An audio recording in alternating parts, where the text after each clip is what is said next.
This is Winnipeg Sports Talk Daily with Andrew Hustler Paterson and Michael Remis.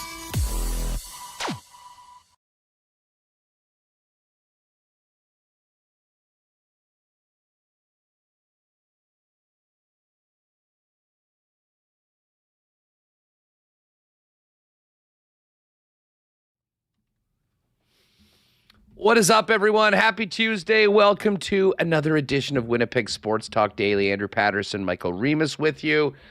Lots to get to after, a tough OT loss to the Sens last night for the Winnipeg Jets, a game that was eminently winnable.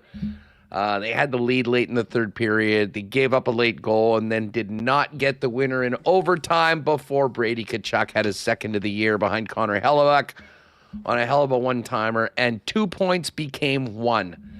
Listen, there was some good and bad in last night's game. We'll get to all of it.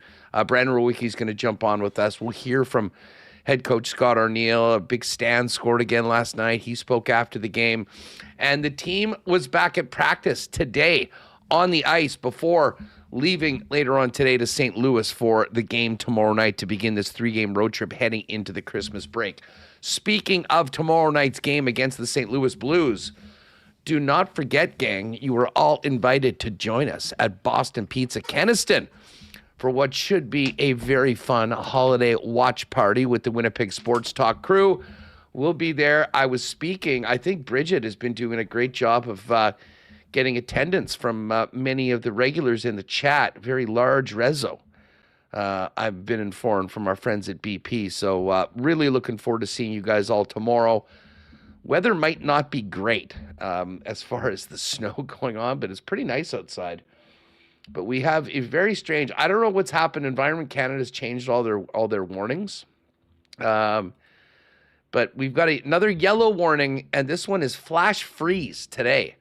Tomorrow, though, there's going to be snow, at times heavy, so drive safely or take an Uber, get out there. But rain, snow, sleet, shine, we'll be dropping the puck at Boston Pizza Kenaston tomorrow, 7 o'clock.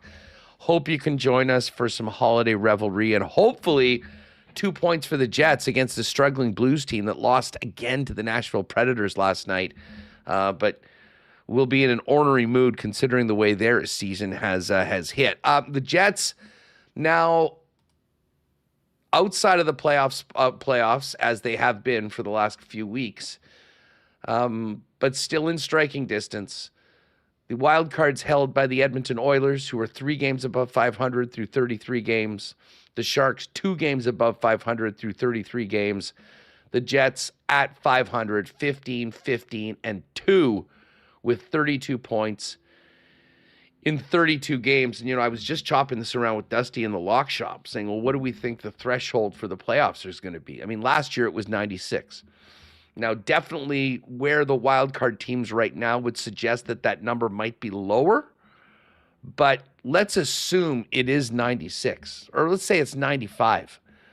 The Jets are on a pace for 82 points right now. To get to 95, you're going to need to have 13 more wins than regulation losses in the final 50 games of the season, which is probably going to mean, basically we're talking about 30 wins, 17 regulation losses, and 3 in overtime.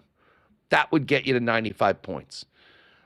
So the clip that this team is going to be playing is going to need to play a heck of a lot better than what we've seen so far. Now, obviously, there was that dreadful 5 weeks, bad road trip. Then Connor Hellebuyck leaves. Not a lot of winning while he's gone.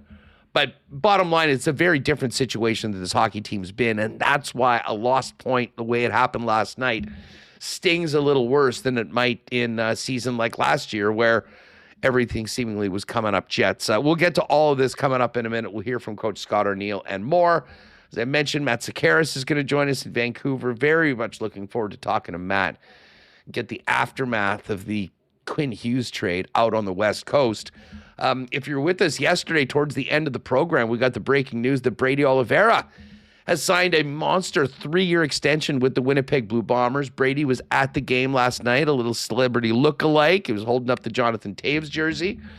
So Brady's in good spirits. We'll talk about that. And the other big news today, Retta Cramdy. I know Remis is a big Cramdy guy, as am I. He's back with the Bombers as well. They just announced that re-signing.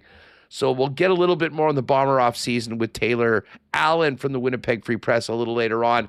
And we got a huge slate of games tonight in the NHL. We'll have Jake Bowen-Moss come and join us from Coolbet towards the end of the program as well. Listen, just before we bring in Reem, shout out to everyone that's with us right from the get-go today on the program, and special shout out to all you podcast listeners. Big thanks to all of our sponsors, of course, our partners at Coolbet. If you're wondering about the next chance to qualify for the Costa Rica trip, it is next Monday. We'll be doing another poker tourney, 8 p.m. All are invited. Top 4 finishers will get a ticket to the Costa Rica finals on January 12th, where the winner will get a trip, airfare, hotel, and a buy-in to the Costa Rica Poker Festival with myself and Jeff Hamilton. The final is on January 12th. The other qualifier is January 7th, so mark those down. Also want to thank our friends at Princess Auto, Clean Line, Chud's Power Sports, Manitoba Battery, Rolly's Transfer, St. Vital Dental Center, Uptown Alley and Canadian Club, Boston Pizza, Royal Sports, Little Brown Jug. We'll get to a why not question of the day for Not Autocorp at Waverly and McGillivray. And, of course, some fan feedback for fansfirst.ca. Michael Remis, what's going on? Well, I'm enjoying the weather out there, right? What was it? My car said 6 degrees today, which is crazy. And yeah, I saw the guest list for Boston Pizza tomorrow, Keniston. There's a table of like 30 WST listeners, reservation, I'm sure others. So I was really blown away. And thought that was pretty cool. But we are here discussing the Winnipeg Jets loss and the upcoming rematch. First time the Jets have faced the Blues since the last time they faced in Game 7 of Round 1 of the playoffs. Yeah, by the way, just a quick note on that Rezo for 30. Of course, it was Bridget in chat that I think is the mastermind of this. And my friend Andrew from BP called me yesterday. He said, "Do you know a Bardo?" And I'm like, "Yeah, of course."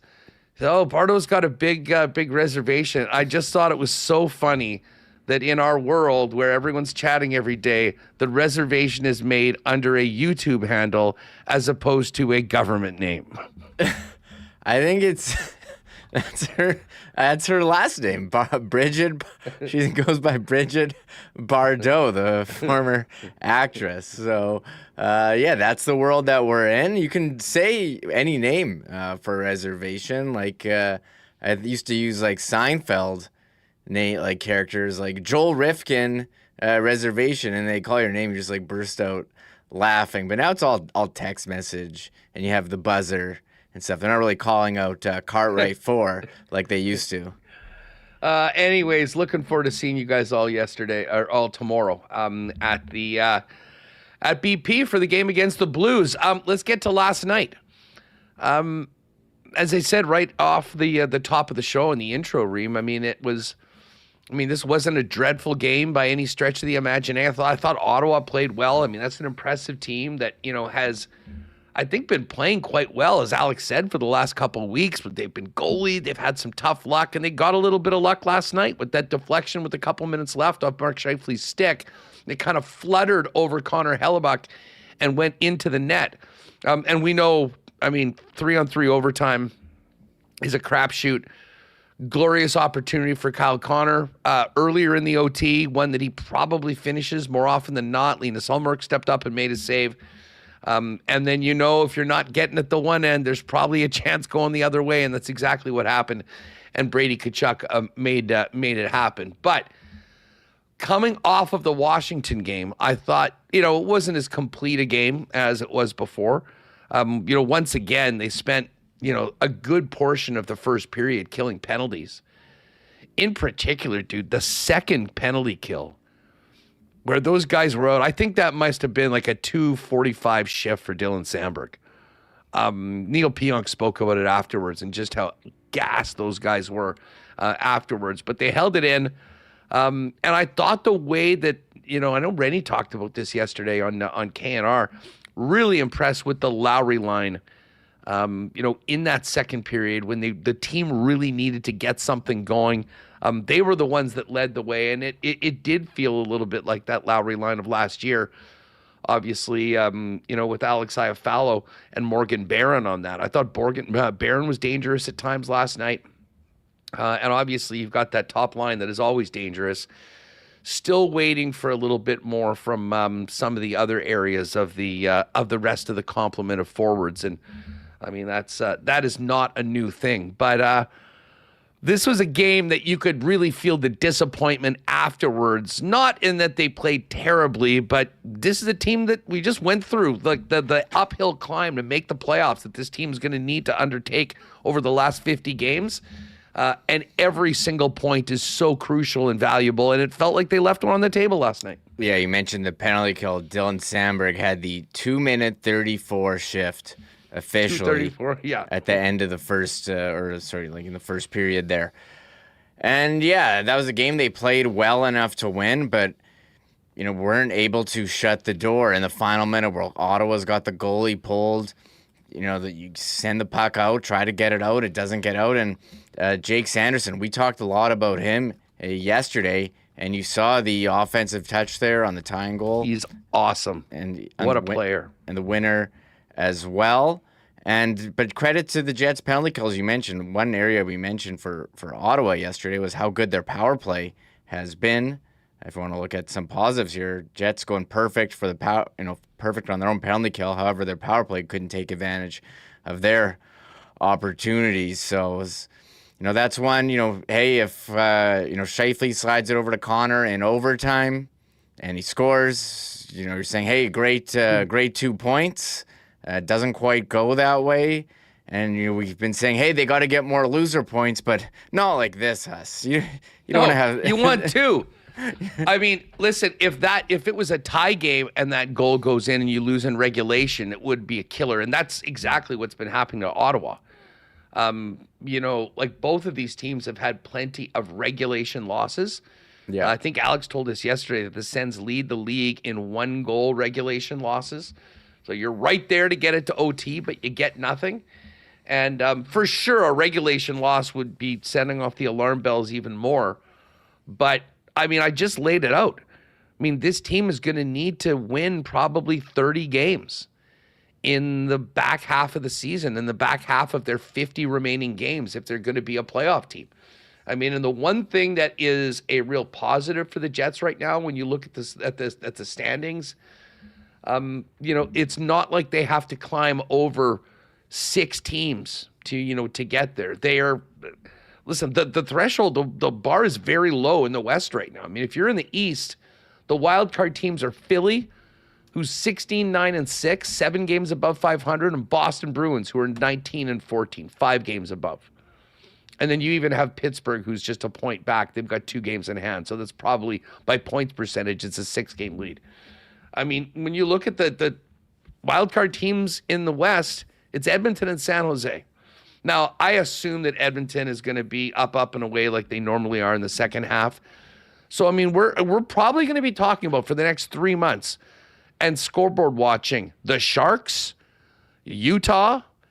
We'll include Chicago in that group. And I guess depending on what happens with St. Louis, if they can get it going, maybe they get back into the mix. And the Kraken are weird. They're a 500 team as well, but they don't seem close because they've only played 30 games. As opposed to 32 for the Jets and Blackhawks, 34 for Utah, 33 for San Jose. So Seattle certainly has to be in that mix. And I mean, again, like Nashville's only 2 games under 500. The Blues are 3 under. Calgary's 3 under. And Vancouver is 5. But what the Jets want to do is get a little bit of a gap between the teams behind them and then really focus in on locking down a wild card spot. And then, you see what happens in the second half of the year. But it's going to take some consistently strong play. And man, you know what, Reem, you look at the Jets' home record so far this year, it's just 8-7-1. They're 7-8-1 on the road. That home record in particular needs to get a heck of a lot better because there is a lot of home cooking, 2 long homestands, one in January, 1 in March. And if the Jets don't get back to being a team that's winning at least 2 out of every 3 games at home, I think that this is going to be tough, and it's going to put a lot more pressure on those road games as well. But the first 32 games have not put them in a great spot. I don't think a lot of people expected them to be there. Last night, maybe a bit of a metaphor, if you will, for the season so far. Some good, some bad. You ended up being 50-50. It's essentially a push. They can't afford more of those moving forward. And it certainly sets up, in my opinion, a crucial 3 games going into the break where you would love to get a minimum of 2 out of these 3 wins and at least be on the right side of the 500 marker coming into games after Christmas at home against the Minnesota Wild with Quinn Hughes. And, of course, the first of 2 visits over the course of the next about 3 weeks of Connor McDavid and the Oilers, who are looking better as of late.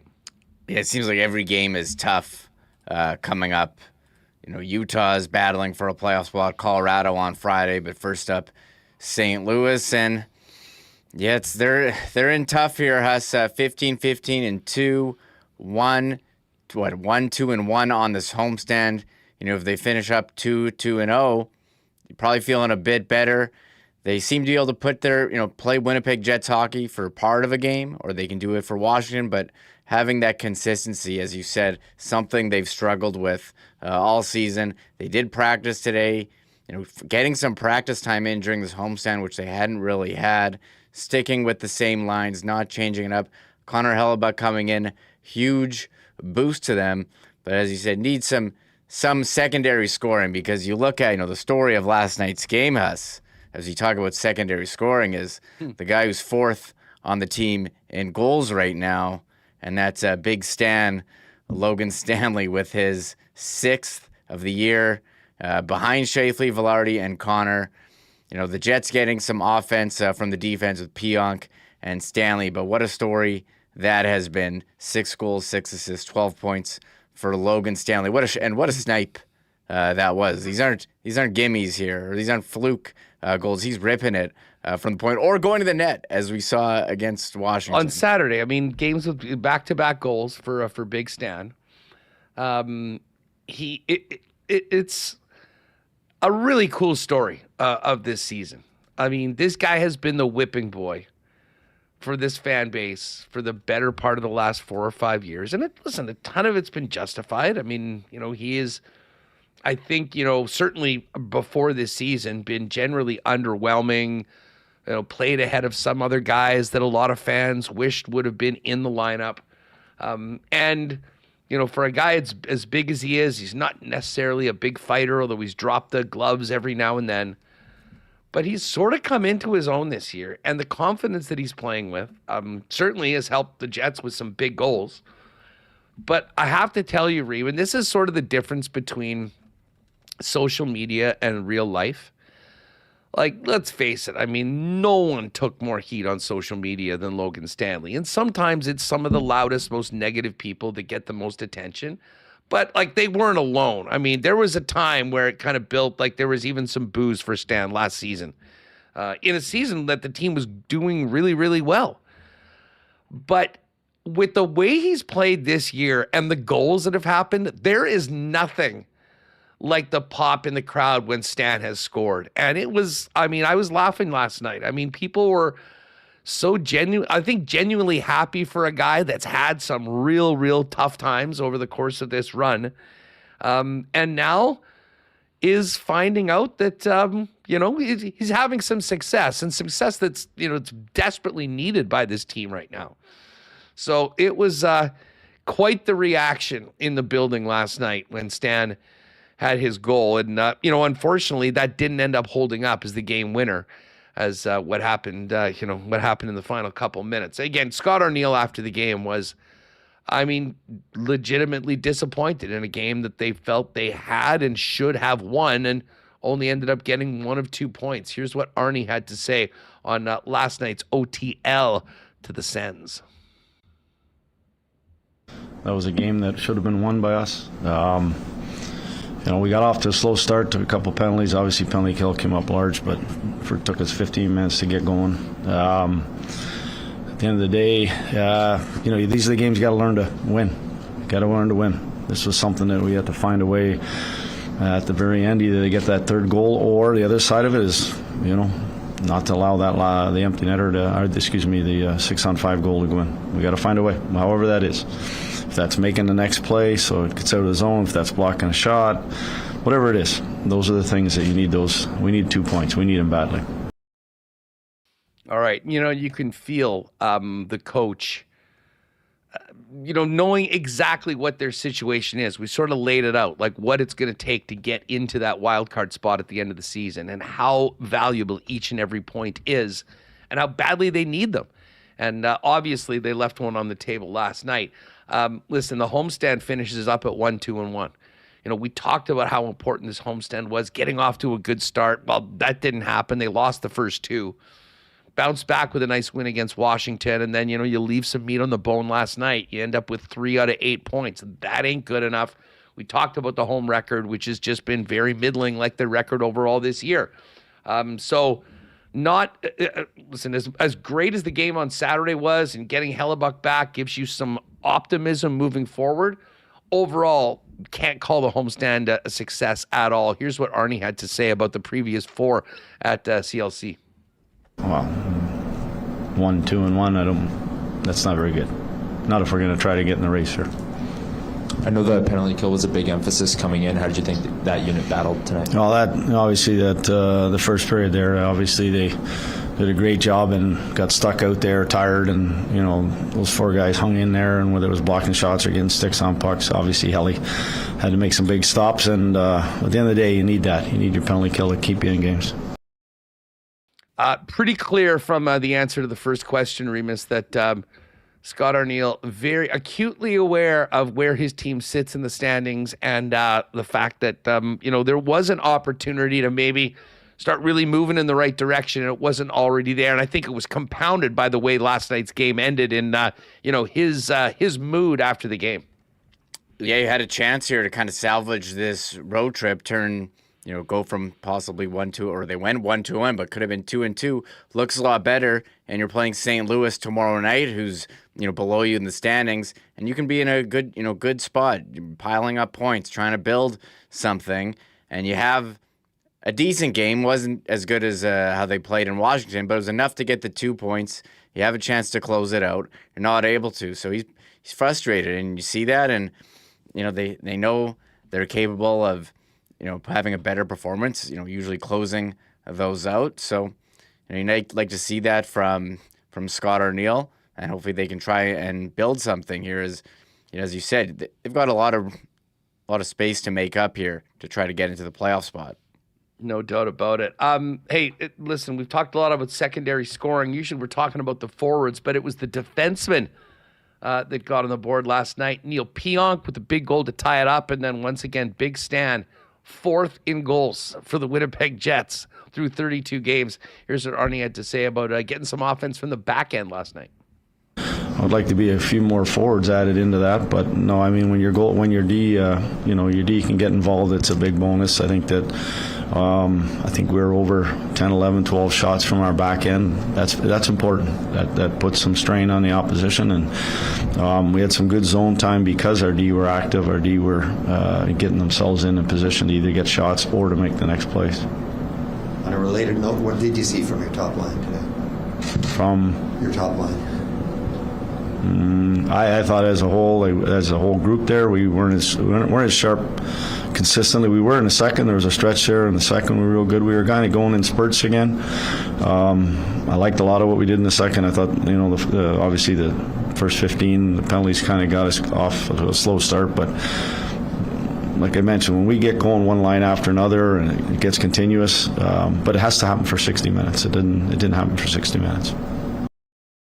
One more from Scott Arneal. I think if you look at the forward group last night, the one line that did stick out, especially in their role in sort of turning that game, was Adam Lowry with Morgan Barron and Alexei Fallow. Here's what the coach had to say about the contributions of the captain's line. I'd like to be a few more forwards added into that, but no, I mean, when your D, your D can get involved, it's a big bonus. I think that.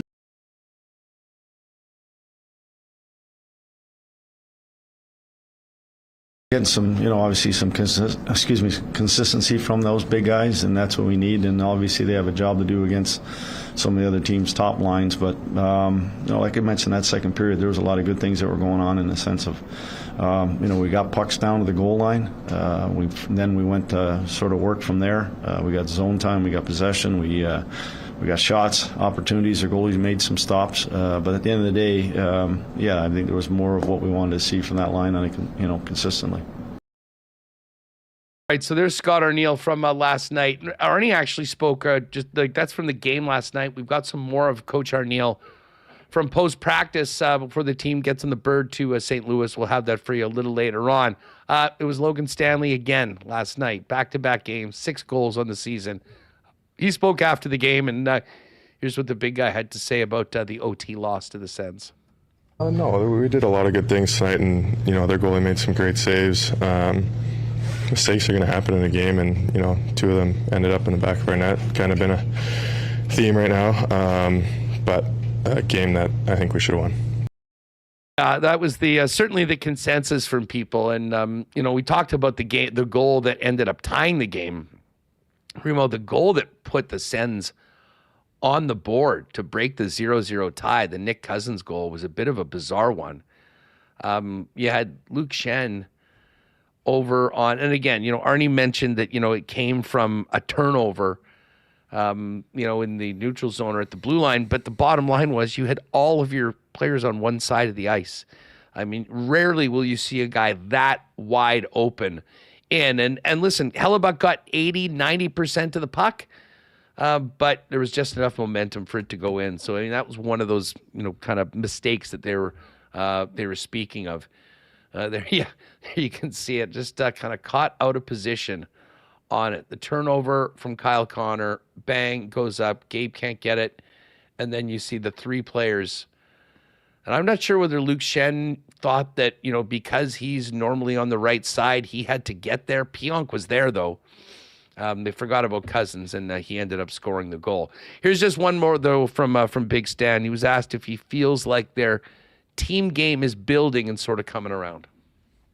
Yeah, I think so. I think our overall game's been better and trending in the right direction.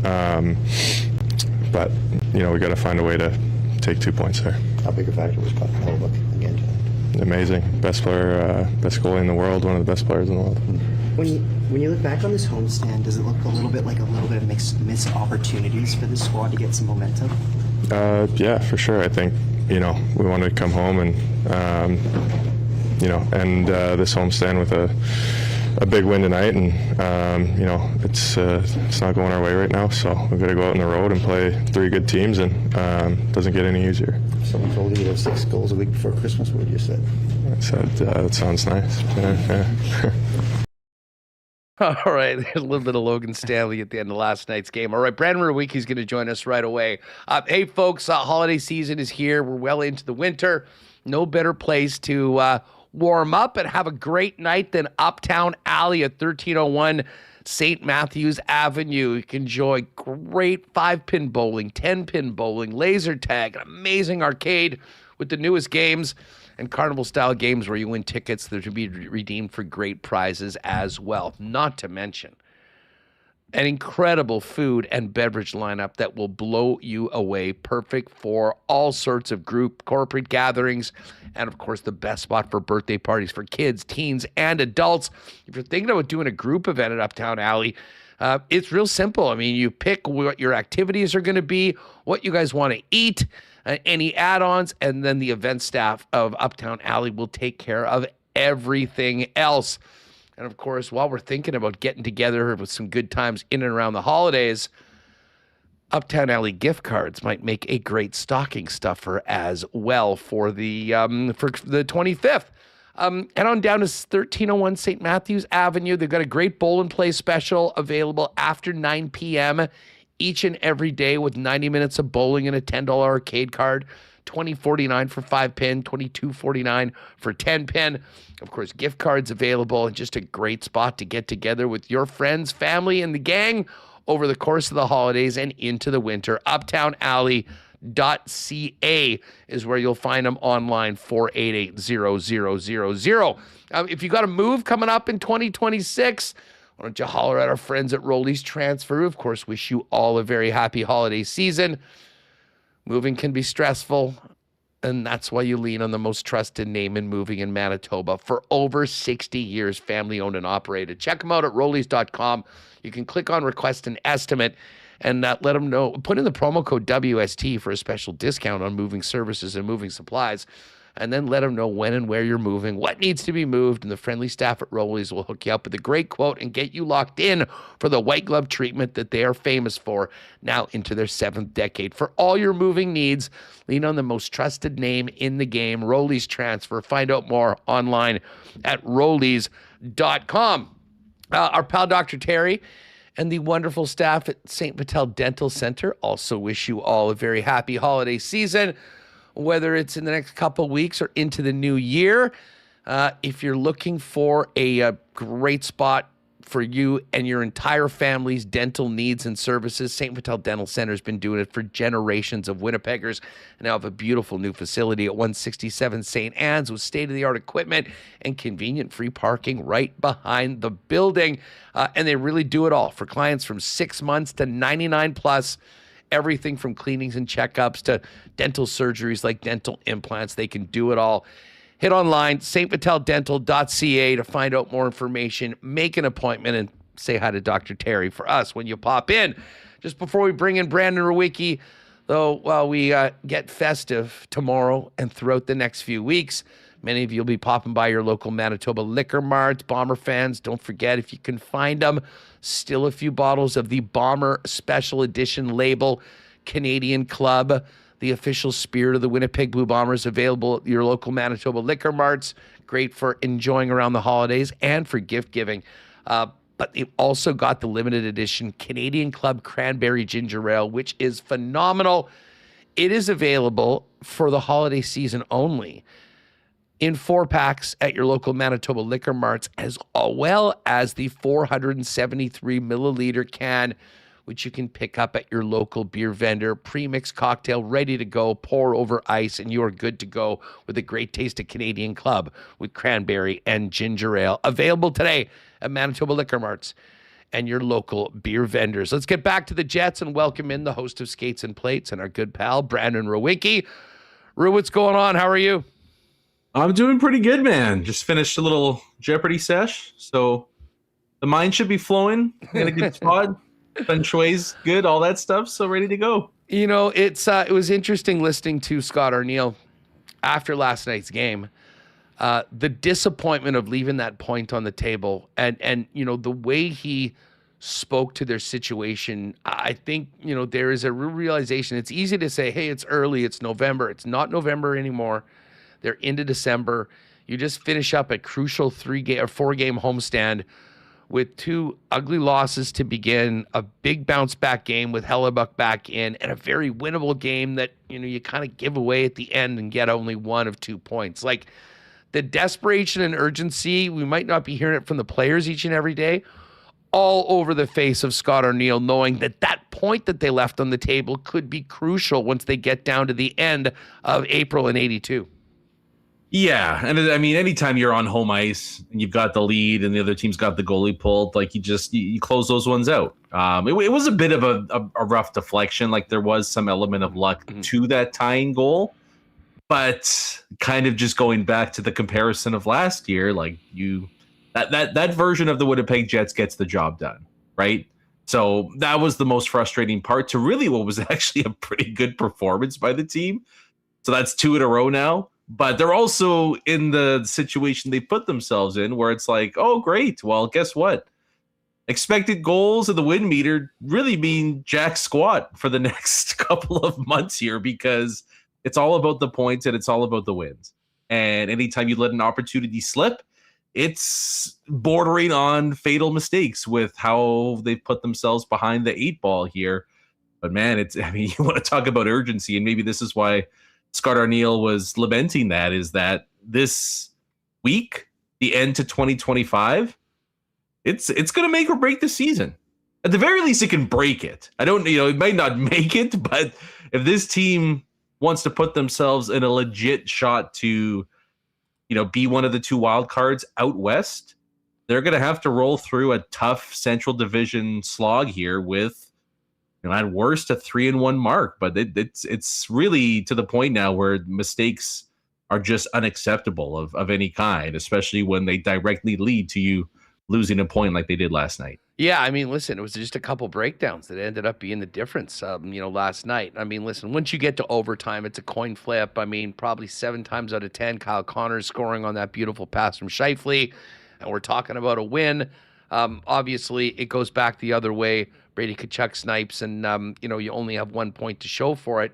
And even their first goal, the Cousins one, we were just going through the what the heck happened on that, how Shen moved over to the right side where Pionk already was and left him wide open. And, Hellebuck, got 80-90% of it, as I mentioned, but wasn't enough to prevent the momentum from carrying it in. But back to what you just said about, this next little bit. I mean, these 3 games before Christmas, with road games in St. Louis and Utah in particular, I mean, they'll be a big underdog in Colorado. I guess Colorado's due at some point to lose. And frankly, considering the games that the Jets have lost earlier this year, you're going to need to, win a couple games where you are a big underdog to get to where they need to be. But I was just sort of crunching the numbers, Brandon. And, at an even 500 through 32 games, there's 50 games left in the regular season. Now, the threshold right now for the wild card is very low. I don't expect that to be the case. Like, one of these teams is going to get hot and be playing well. I mean, it's going to take minimum into the low 90s. Yeah. But let's just say it's 95 points. Last year it was 96. To get to 95 points after going 500 in the first 32, you're going to need to be 13 wins more than regulation losses. So, I mean, that's basically 30 wins, 17 losses, 3 OTLs or shootouts. I mean, that's a pretty, and when you look at the schedule the Jets have the rest of the way, I think Connor had said earlier this week or on Sunday Live, it's the 3rd toughest schedule by, where teams are right now. You're exactly right. I mean, you can't wait to get this thing going in the right direction. You come right back after Christmas with big home games against Minnesota and Edmonton. A back-to-back right after that, Detroit and Toronto, and then come back for this month of January. And, that will begin, once they finish up in, Detroit, Toronto, and a rematch with the Sens team on the 3rd. Listen to this homestand. Vegas, Edmonton, the Kings, Jersey, Islanders, who have quietly been really, really good. 1 quick game out in Minnesota, back at home for the Leafs, on the road to Chicago, back at home the next night against St. Louis, Florida, and Detroit before finishing up the month with Jersey, Tampa, and Florida all on the road. That speaks to the teams that they are going to be playing going forward. But, I mean, I would suggest basically what you just kind of lamented. These divisional games right now, in the month of December, I mean, you have to have them so that, when you hit the road and you come back against these big teams, I mean, you're not trying to get back to 500. You're at least trying to build on where you are at right now. And there is a level of desperation, I think, and urgency, certainly from the coaching staff, when you hear talking about their spot, that when you break down the numbers, it shows the tall hill to climb to be one of the top 8 teams in the West, even with how low that second wild card is right now. Yeah, well, at least they avoided the 76 Canadian in the schedule coming up here, so it's not it's not a total gauntlet, but it's bang on. Even in this the next 5 that's listed here, 3-2 isn't good enough. It's just not good enough anymore. You've got to at least put together some kind of a stretch where you go, 8-2 in your next 10, despite the opponents on your schedule.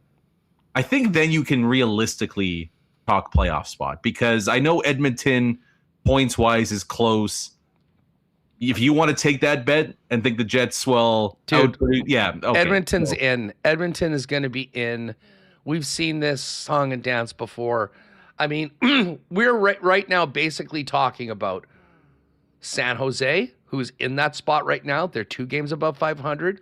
Utah, they're 1 game above. The Jets are even. The Blackhawks are even. And the Kraken are even. I mean, unless the Blues or Predators go on a big winning streak, I mean, they're, I guess, -2, -3. I guess they're in the mix. But that group of teams, they're essentially competing for the second wild card spot right now. Yeah. And it's not a murderer's row. So like there's that part of it. I wouldn't discount St. Louis just yet, even though they have all this trade black cloud hanging over the team, because just the same way Edmonton, makes mincemeat of the second half of their schedule year in, year out, the Blues have a pretty good track record of going supernova in the second half of a season too. So just quickly on St. Louis, I'm just looking at the standings right now here. Okay, the second worst team in the entire NHL in goal differential is the Vancouver Canucks at -23. The Blues are -37. But they're the worst by 14 goals in the league in goal differential. Binnington's obviously been horrible, and we've seen a little example of that over the last week or so. And this is sort of what the Blues are. They get pumped in Nashville, 7-2 by the Preds, come back home, get 2 points against the Blackhawks, and then at home, 5-2 loss last night to the Predators. So yeah, that's going to be as desperate a team as Winnipeg is right now. And obviously there's I'm not sure whether there's going to be any hangover from that series that the two teams had last year. I know that when we first looked at this date on the calendar, that should be fun to see those teams. No one could have imagined both teams being as bad as they've been so far this season through 32 games. Yeah, well, I mean, St. Louis was my kind of surprise pick to the challenge near the top of the division, and that does not seem to be going to fruition so far. But it's just it's one of those wild, weird years. There's no other way to put it, really, right? Because in the East, you have essentially 98% of the teams in the playoff mix right now, but the West, it's some of these burgeoning up and coming teams that maybe aren't just quite there yet that are in the mix. And I tend to think that we'll see them fall off in the second half of the season. I mean, Chicago with the Bedard injury, it might happen immediately, but even San Jose, I'm just not going to be a full-on believer in them until next season gets underway. So it's kind of crazy, Huss, that it is again, despite all these struggles, it's if you can beat Utah and St. Louis in the final 50, you still will end up in the playoffs. And there's a decent chance you end up in the Pacific. And if you're playing well enough to get into the playoffs, there's also a decent chance you can make it to the Final Four. And then all bets are off at that. Now we're getting way ahead of ourselves because it needs to start with a 4-1 stretch in their next 5 coming up. And the one might be set in stone against Colorado, although the team has had some shockingly good performances against Colorado in the regular season, emphasis regular season in the past. But it's pretty, and maybe that's where the urgency comes in from Scott Arneal too, is that they know they need to start banking points. They know the wins need to start coming to be realistic about this, but it's also the opportunities right in front of us. We have been gifted an absolute massive present right before Christmas to still be in this thing, because in a lot of other seasons, it would be curtains already.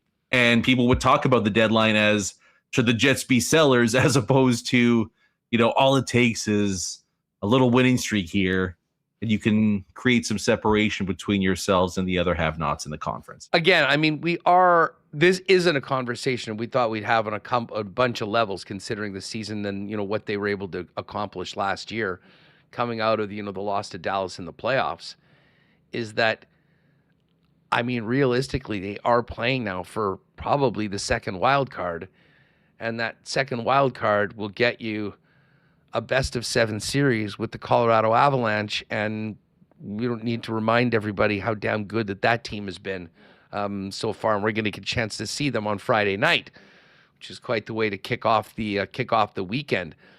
So, I mean, considering some of the moves that were made last year and how those have sort of turned out, well, in the playoffs and beyond the playoffs, I wouldn't expect the Jets to be a really aggressive team in and around the deadline. I mean, I think it would be patently insane to trade a first-round pick right now. And I mean, the prospects, if you want to call what they have there, I'm not sure that they're bringing in a game changer that's going to come in. But man, Brandon, I mean, the Lowry line's coming around a little bit. Yeah. The second line is still, I mean, really hit or miss. Perfetti continues to struggle. And listen, the Jonathan Taves story was so great at the beginning of the season, and I actually thought he started off really well. Like, I think he had 7 points in his first 14 games or so. It's a different story right now, and I was just pulling this up, box score from last night. Taves, who at the beginning of the season was routinely like right up near the top ice time guys on the Winnipeg Jets, was the lowest of every forward last night. Does a holiday break reset help him move forward, or was this, are we basically seeing what the Winnipeg Jets have right now, and can they continue to move forward with, a regular shift, being on that fourth line, if we're not going to see a bit of a turnaround right now? Because as much as everyone's cheering for the guy and wants the great story to happen, unfortunately, that hasn't been the way it's been playing out on the ice. Yeah, I would agree that he did start off the year really well. So it's not. I know people rightfully had skepticism about the contract in the offseason, but I also think that there needs to be a little bit less revisionist history in that, like, he was legitimately playing good, which led to, oh wow, this could potentially work out in a big way. Just obviously, everybody watching the games knows this, that it hasn't transpired over the last 20 or so games. But I think the holiday break is going to be very, very pivotal and important for this team to at least be honest with themselves. And that will be the first time that Taves gets, 4 days off between games, 5 days off in quite some time. I mean, if he comes back and it's the same thing over the next few games, you kind of know at this point that he's not magically going to flip a switch.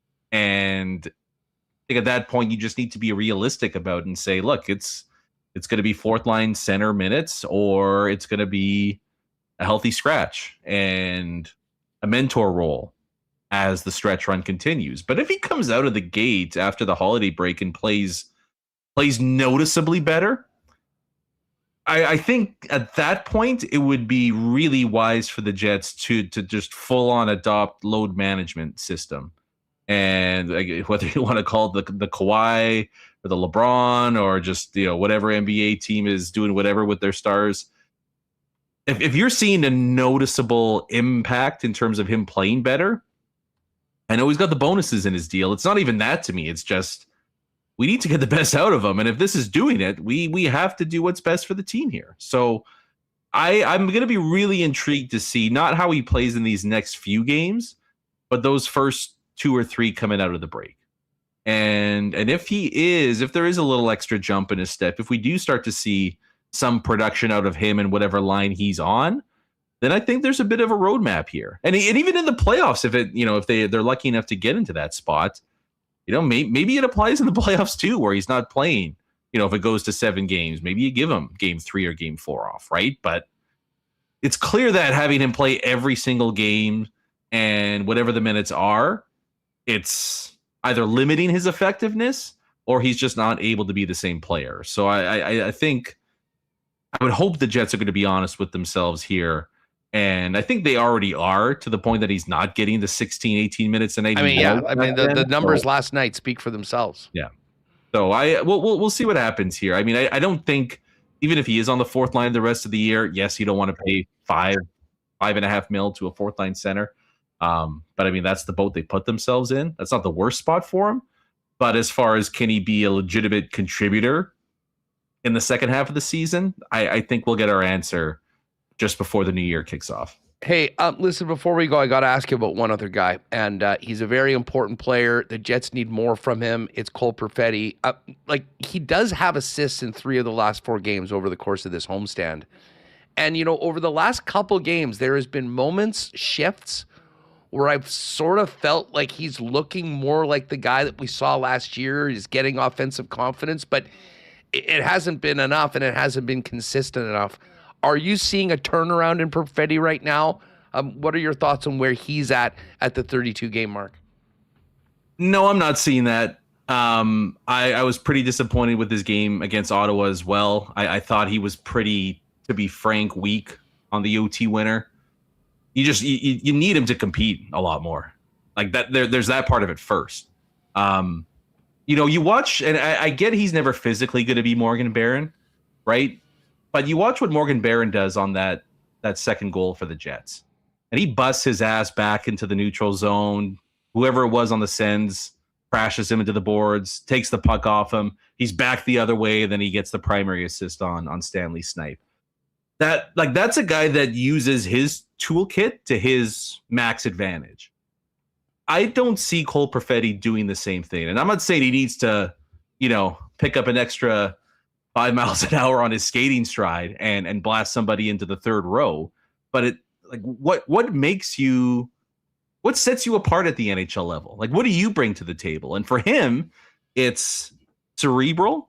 It's his awareness of the game. It's his ability to find space and pick out players.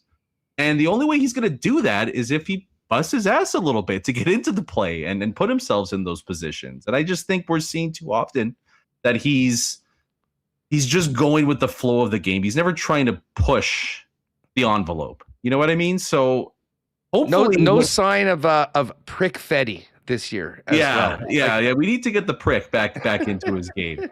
But I just want to see him more involved and more noticeable. Like, again, it's we talked about this last year. It's not even production related per se, although it needs to elevate significantly. But you've got to stand out when you're playing. Like you've got to give your coach a reason to give you some additional minutes. And he's getting prime real estate on the first power play too. Like, it's not like he's bereft of opportunities here. So I just think I think he needs a bit of a kick in the ass, and it would do this. They banked on him not to be the Nick Ehlers replacement, but to at least drive the second line in a big, big way. So if they want to have success and be in that wild card chase down the stretch, he's going to have to be the one that drives the bus in the middle six. Yeah, no, listen, I agree with you. I mean, it is hard to imagine doing what they need to do in these final 50 games without a hell of a lot more from Perfetti in a number of different areas. The power play at 5-on-5 and just those little micro plays that, can lead to the puck going back the other end and having to defend, or extending ozone time and giving a guy like Perfetti a chance to make things happen. Brandon, always great having you on the program, dude. Appreciate you as always. Beauty. Sounds good. We'll talk soon, guys. Have a good one. We'll have more Jets talk coming up in a minute. We've got the audio from practice today, but we're going to head over to BC in just a minute. Do want to thank our friends at Princess Auto and wish them a very happy holidays right now. Of course, Princess Auto, synonymous with Winnipeg, headquartered, founded right here, and now serving Canadians coast to coast, but with 3 Manitoba locations to serve you. Panet Road and Portage Avenue West in the city, another location out in Brandon. Princess Auto is where you'll find the best deals on the most unique assortment of tools and equipment around. Everything you need to complete the projects on your list or start something new waiting for you at Princess Auto. So pop down and see them in store today, or shop online for the holidays 24/7, 365 over at princessauto.com. Hey, big news that Gimli won the town takeover from the Jets. That was announced last night. I know our pal the Derminator and the gang out of Chud's Power Sports is going to be fired up about that. They, of course, are Manitoba's power sports superstore for over 80 years up in Gimli at the corner of Highway 8 and 231.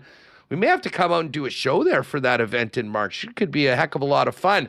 Speaking of fun, they're ready for Christmas and they're ready for snowmobile season right now. Amazing deals as we get going on the season on Polaris and Arctic Cat sleds. They've also got ice houses for ice fishing season coming up. Crazy vehicles like the Argo and the Sasquatch and so much more. The best parts section in town. You can go to truenorthparts.com for all the parts you need if you're fixing something, as well as amazing clearance deals on gear and accessories. And of course, chudspowersports.com is where you'll find all the details on clearance items, featured items, and everything else they have and holiday must-haves this December. chudspowersports.com. Pop by and see them in Gimli, corner of Highway 8 and 231. And congratulations to our friends in Gimli on the big win last night. It should be a real fun time. Listen, just before we bring in Matt Sekeres, Donnie and the gang at Manitoba Battery are ready for the holidays, and they're ready for winter. You need to be ready for winter before winter gets you. They've got amazing deals right now on their Power Up Christmas sale. $5 to $10 off power sports batteries. They've got booster cables at under $20. They've got the $99 ice fishing flasher kit as well, all ready for you. And listen, whether you need it for your car, your truck, or your sled, just know that Manitoba Battery is your local option where you'll get the best price in town, period, beating the pants off the big box stores, and the best customer service as well. Free battery testing for your car as well. If you don't know, if you need a new battery, see them Logan Avenue, Dover Court Drive, and shop online in time for Christmas at manitobabattery.com. All right, we're going to step away for the Jets for a couple minutes and bring in our pal Matt Sekeres from Sekeres and Price, because we had one of the biggest in-season trades in a long time in the National Hockey League. It had been seemingly a long time coming, but man, it seemed to happen fast. And when we want to talk Canucks and anything on the West Coast, we lean on our pal Matt Sekeres from Sekeres and Price. Matty, what's going on? Best of the season to you. Yeah, and best of the season to you too, Hustle. I was delighted to see that note from Michael that you guys wanted me back on the program. So yeah, Merry Christmas, Happy Hanukkah, best of the season to all your listeners and viewers. I'm sure you guys, you and Blake have had plenty to talk about so far this season. Oh my God. It hasn't been a great one on the ice for the Canucks, although maybe I would imagine there's part of the fan base that are pretty fired up at the prospects of having a top pick. But listen, Quinn Hughes, franchise player, best defenseman in Vancouver Canucks history. There was some rumblings that maybe they'd have to move on from him. And all of a sudden, Friday night, he's on the Minnesota Wild. I mean, take us through like last week for you, and how shocking was it for it to happen when it did? So first of all, there's always something to talk about here in Vancouver, and it's not usually about Vancouver Canucks winning hockey games. So this is old hat for us, Hustle, as you well know. We've been accustomed to the talking points being things off the ice as opposed to things on the ice, going back to the feud last year with JT Miller and Elias Paterson. And then secondly, I just caught the end of your conversation with your previous guests and the bit about Perfetti. Welcome to our world, okay, buddy? We've been having those conversations about individual Canucks players for some time. Look, I think most people were stunned that it came down on Friday night. I think most Canucks fans felt, because this organization, Hustle, like they have a long history of kicking the can down the road, delaying the difficult decisions, having trouble coming to grips with the realities that they have sown. And so for a lot of us, I think we felt like, oh, if this deal gets done this year, it will be closer to the trade deadline. They got a lot of home games between it now and March 6th to sell. They got a lot of season ticket money to bring in. So I think everybody was flabbergasted that it came down on Friday because, just going back to last year, we knew there were troubles with JT Miller. We knew there was troubles with him and Elias Paterson. We were anticipating a trade pretty much from Grey Cup Sunday onwards. As your Bombers were playing here at BC Place, he was having a bit of a tantrum after getting benched with against the Nashville Predators. And it took like 2.5 months before he finally got traded. So I think we were all working on the premise that that was the most likely timeline. And so, yeah, it was a massive shock to us on Friday. What I will say, though, and you touched on it a little bit in your premise, is that I think a lot of Canucks fans feel like a weight has been lifted here and that finally we can get on with the rebuild that's been necessary for a decade plus. As I've been saying on the show, Hustle, finally the Vancouver Canucks have a direction. Let's see if they stay on this pathway to the destination. Matty, my first reaction when, I saw it on my phone when someone sent it to me was, well, first, holy shit. You and me both. Yeah. And then, of course, being a Winnipeg guy going, great. We already have to deal with Makar and Heiskanen, and now Quinn Hughes is in the division. No. Wonderful. Fantastic. But I looked at what the Wild put on the table for Vancouver. And I have to admit, I kind of understand why the deal got done when it did. Like, I thought they did quite well on that one. How's the reaction in Vancouver about the job that the management team did in the return? I think for the most part, it has been very well received. And you're absolutely right that I don't think the Canucks make this deal on Friday if the return wasn't something that knocked socks off.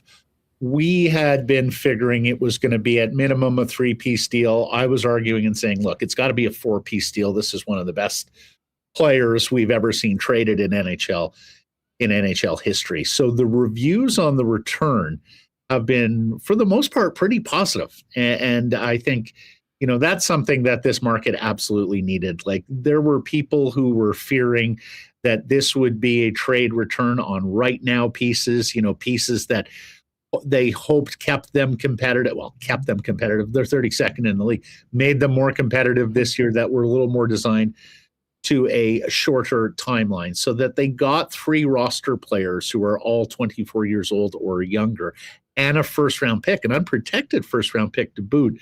The reviews on that have been excellent. Now, you mentioned Minnesota and the Central Division, and goodness gracious, I mean, maybe the arms race starts a little bit early here, and you look at how good that division is on the top end with Colorado and with Dallas, and I think I can see why Bill Guerin looked at it and said, we're going to need more to get over those 2 giants in our division. What I will say is I thought the Minnesota Wild were a little bit short at center to begin with, and now they are awfully short at center, having moved Marco Rossi. So I do think there's probably another shoe to drop here in Minnesota. I think they've got to get big game hunting on a center if they're going to compete with the likes of the Stars and Avalanche. And this is a big courage trade from Bill Guerin, because to deal with 3 young players who all figure to be a part of your future, plus a first-round pick, 2 of them on entry-level salaries, all of them club-controlled for multi-years. This is not a trade that I think a lot of general managers would have had the stones to pull off. Yeah, and what's interesting in the return, and listen, there's only one Quinn Hughes. I don't want this to be construed that, they've got their replacement for him. But a lot of the things that Quinn Hughes does better than anyone are some of the real strengths of Zebum, who I think has a really, really bright future and already looked like he was ready to make an impact with the Minnesota Wild. I'm not sure whether he'll always be compared to Quinn Hughes because of the fact that he was acquired in a trade for that player. I don't blame or I don't expect rational thought from 100% of all fan bases at any time. So maybe that's something he's going to have to carry. But I mean, the pick in this year's draft, a player that is playing right now in the NHL on a rookie deal that has looked really good at times, early in his career. And then a guy like Rossi, which, it seemed like they were looking for a Rossi type in the JT Miller deal last year. And they got a player that they sort of were forced to take in Hedl that unfortunately has been sort of star-crossed with some really bad injury luck and hasn't really been able to contribute. Yeah, Marco Rossi was the object of their fascination this summer, even when he was being shot by the Minnesota Wild and Bill Guerin before he signed this contract extension at $5 million per year. So he had been linked to the Vancouver Canucks for such a long time. At the end of last season, Jim Rutherford said, we need to go out and get a center this summer. It's going to be expensive, but, quote, it will be more expensive not to. Well, they didn't, and more expensive not to came home to roost, Hustle. They lost Philip Hedl 1 week into the season to yet another concussion. That's like 6 in his career. He's got a very uncertain future. And they were absolutely destitute at center ice. And as a wise old Winnipeg Jets head coach, Paul Maurice, once said, with all apologies to wingers, you don't win with them in the NHL. You win with centers and you win with defensemen. So they were so short at center. They were getting dominated in the center of the ice night after night. There was no kind of creativity happening at center ice. They were even in a predicament where they had to not only play Elias Paterson as their top line offensive center, but they were having to deploy him in matchup roles and for defensive zone draws and things like that because they were just so weak at that position. So this instantly upgrades them at an important position. We even saw it Sunday, some of the things that Rossi was able to do against the New Jersey Devils. And then when it comes to Buium, you're quite right. Now, he's the apple in the eye for a lot of Canucks fans and for management in terms of the return here. Not that Rossi isn't a good player, but he's 24, and I think we know what he is and we know what he isn't. Whereas Buium still has a tremendous amount of upside. I mean, there are people who will tell you he was the absolute steal of the 2024 draft, going 12th overall. Like, he fell to 12th overall. There were a number of defensemen taken in front of him, including Anton Silyev, who we haven't seen yet, but who the Devils took at 10th overall, a Russian defenseman who was rumored to be a part of the package that New Jersey was offering. He went right after Zane Parekh, Calgary, Sam Dickinson, San Jose, and of course Levshunov, the big second overall pick taken by Chicago.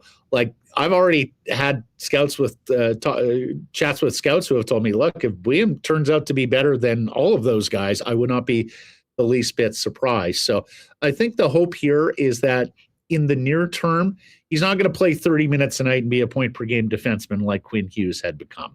But if he can get 80% of the way to what Quinn Hughes has done offensively and as a power play quarterback, while holding down top 4 minutes with the notion that as he matures, gets older, physically fills out a little bit more and gets that guile and experience, that he will be an unquestioned top pair defenseman, if not a number one. And I think a lot of people are quite excited about those prospects. Matt Sekeres with us from Sekeres and Price in Vancouver here on Winnipeg Sports Talk, just talking about the aftermath of the big Quinn Hughes blockbuster trade on the weekend. Matt, I was fascinated, listen, the Canucks, their fan base, everything. It is interesting watching from outside of the market and you don't say, keeping tabs on what you guys are up to. And listen, going back to last year, as you mentioned, I mean, we were there in Vancouver, and the black cloud around the Canucks with the feud of Elias and JT Miller was, sucking the life out of the franchise. And Hughes seemed to be caught in the middle of that the entire time as the captain. How much did that whole ordeal wear on Hughes as the captain?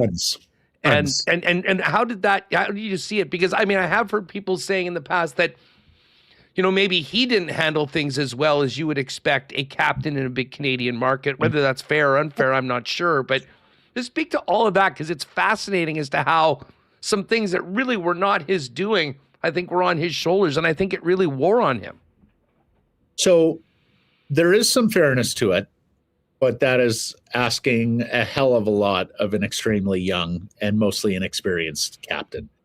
Like, I think you could have Jean Beliveau in that room last year, and that would have been a new one. No, but honestly, like, pick your greatest captain in NHL history. Like, whomever is the captain in that room last year is dealing with something irregular that I think a lot of captains have never had to deal with, let alone have to deal with it so publicly as it drew out in public from mid-November onwards. So yeah, there is some ground there to criticize him, if you will. And you're right about him being caught in between, because the Vancouver Canucks in successive drafts took Brock Besser, took Elias Paterson, and took Quinn Hughes. Those were their so-called triplets here. Those were the future of the franchise. Quinn's the youngest. Quinn got very close to Elias and Brock as they were all coming up through with the Canucks as young players on the NHL roster. Then enter JT Miller, who was a terrific player for the Canucks. I mean, there are no flies on his level of production during his tenure here. He turned into exactly the player the Canucks were hoping to get when they acquired him from Tampa Bay for a first-round pick. And JT also served a bit of a purpose, I think, for a quieter personality in Quinn, in that he was the loud guy. He was the rah-rah guy. He was the kick people in the tail guy. Now, I think particularly on that last score, he went too far.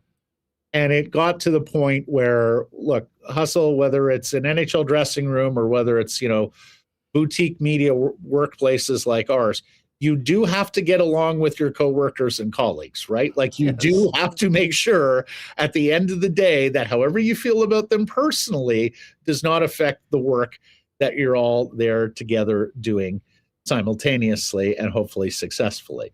So there had to be a divorce there. I think it was difficult on Quinn. I think he had gotten quite close to JT Miller. Of course, they're both USA Hockey guys. Quinn would have played in the Four Nations last year had he not been hurt. Miller was front and center for Team USA as a quote-unquote culture carrier.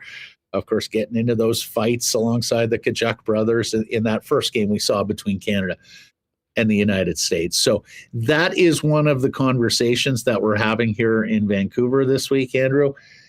If, in fact, they had kept JT Miller instead of Elias Paterson, would Quinn Hughes have still be a Vancouver Canuck? And, of course, you can go even further back because this organization made the calculated decision they were going to keep JT Miller over Bo Horvat, who had been the captain. And that is yet another what-if scenario that is running through the minds of Canucks fans. Yeah, no doubt about that. And Bo, I mean, he's had a great year, and he's in the mix for potentially being on Team Canada. I'm sure that'll go over really well with everyone on the West Coast. I mean, hey, it helps us the win. upshot Sure. here, my dude, is like how many franchises in a 4-year period have traded 2 captains and a 100-point centerman? That's where the Vancouver Canucks are right now. I'm spitting facts, buddy, straight facts. Horvat captain traded to the New York Islanders. JT Miller traded last year to the New York Rangers. Quinn Hughes traded Friday to the Minnesota Wild. And the hilarious part is they're in New York tonight to play the Rangers and Miller at the Garden. They're on the island Friday to play Bo Horvat and the Islanders. Right after just missing what was supposed to be the big Hughes brothers reunion. Yeah. Let me ask you this, Matt. Just now that Hughes is gone and in Minnesota, I'm sure you heard his 9-minute post-game after his debut, and he spoke about, Bill Guerin sacking up to pay the price. And I mean, from all accounts, like this was not a negotiated deal. This was the offer the Minnesota Wild put forth, a very aggressive offer. They were talking to other teams, and Vancouver got it. There's always been this speculation that, well, he's going to go to New Jersey to play with his brothers. Mm-hmm. How do you see this playing out for Hughes down the road? I mean, what is the likelihood that he doesn't go to New Jersey and sticks around with Minnesota? And knowing Quinn, the player that he is, what will be the factors outside of his family ties that will kind of guide that? Yeah. Well, winning and cup contention, I think if anything was proven here over the last week and what we've come to learn about what Quinn Hughes had to say to Jim Rutherford and the Vancouver Canucks, that winning in Stanley Cup contention is at the very top of his list. I am still right now in the camp that I suspect he will play it out with the Minnesota Wild and sign with the New Jersey Devils. Now, I do think the Minnesota Wild have an opportunity over the next, 18 months here to change his mind. You're going to have 2 postseason runs with him, presuming they make the playoffs this year and next. This year looks pretty good. We'll see about next year. If they can show themselves to be a Stanley Cup contender, then they've got a couple of things going for them. Number one, they can sign Quinn Hughes to an 8-year deal. They can do so before September 15th this year. Now, that would be a little early. You would have to convince him a little quicker than at the end of next season when he's truly a free agent. Because, of course, also those CBA rules are changing, right? Max contract length is 7 years after September 15th this year. Until then, it is the 8 years that you're looking at under the CBA that we've known and mostly despised over the last few years. If you're jumping to a different team after September 15th this year, which would have to be the case with Hughes after his contract expires, it can be a max 6-year deal. So you're looking at the difference between 2 years, which needless to say will be compensated at a very rich level, perhaps even more than what Kirill Kaprizov is making there for the Minnesota Wild. So how much money is he willing to leave on the table to join his brothers is a fascinating question, and I'm glad the Minnesota Wild and their fans have to stick handle that one over the next little while. We had our go at that in Vancouver. The other thing, and look, this has been mentioned, this has been whispered. I'm not necessarily sure that Quinn has said anything about it, at least nothing that I can tell publicly. But if he goes to New Jersey, he does unseat his brother Luke as the top left side and power play quarterback defenseman.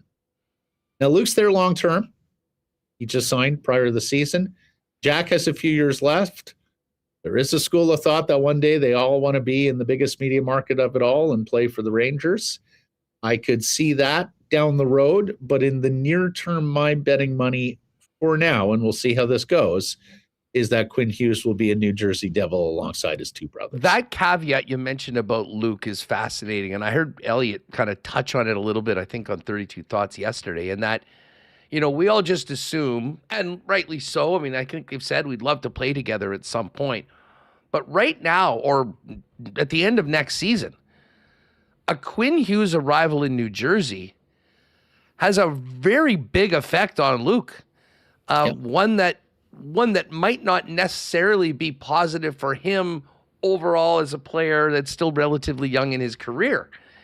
And, maybe the reunion is something that happens later on in their career after Luke is much more established than maybe right now. And it is a fascinating side to it because, I mean, we get it. Oh, it'd be so cool to have the brothers all on the same team. Well, there's only so much ice time, and when you're bringing Quinn in, he's going to be the alpha. He's going to be the guy that gets so much of that. And what does that do to Luke? And, maybe that makes it less of a possibility right now. The bottom line for Minnesota is that this is as ballsy a trade as we've seen by a general manager in a long time. I mean, obviously there was the Rantanen deal last year, with Carolina, who got, a player that was a UFA. I mean, there wasn't the extra year of the term, had to make a decision on something, and then ended up flipping him when it didn't go their way with an extension. This one for Minnesota, though, in a division where, I mean, best case scenario, they're probably still starting off round one on the road against the Dallas Stars with the Avalanche waiting in round two. The timing of it is interesting, but I mean, Bill Guerin is not a guy that's waiting around. That's damn clear. No, and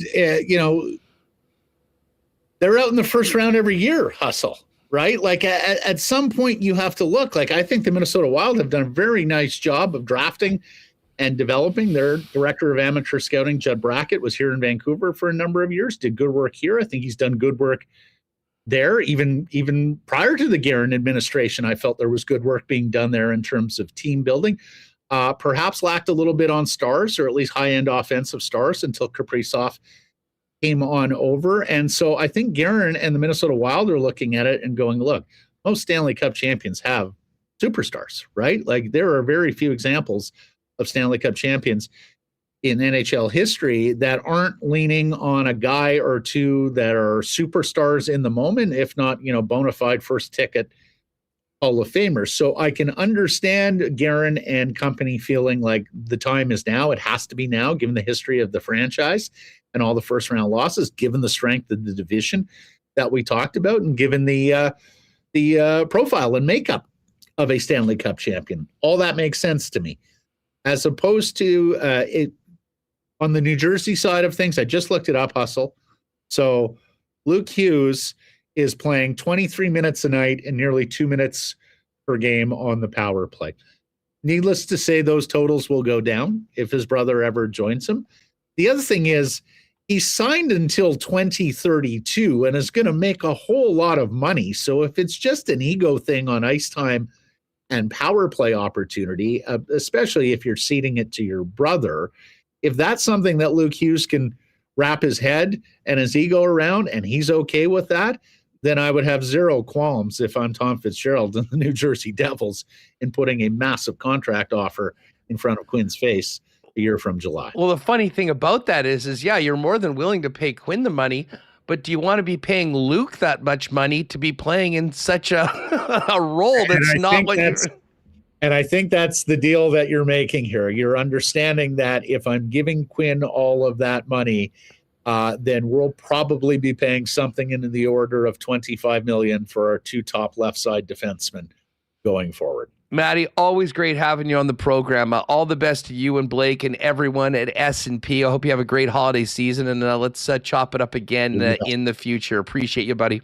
Thanks, Andrew. Thanks, Michael. Thanks, everyone there at Winnipeg Sports Talk. And yeah, Merry Christmas. Happy holidays back at you. All the best. There it is, the one and only Matt Sekeres, fellow TSN orphan, doing great things in the new space.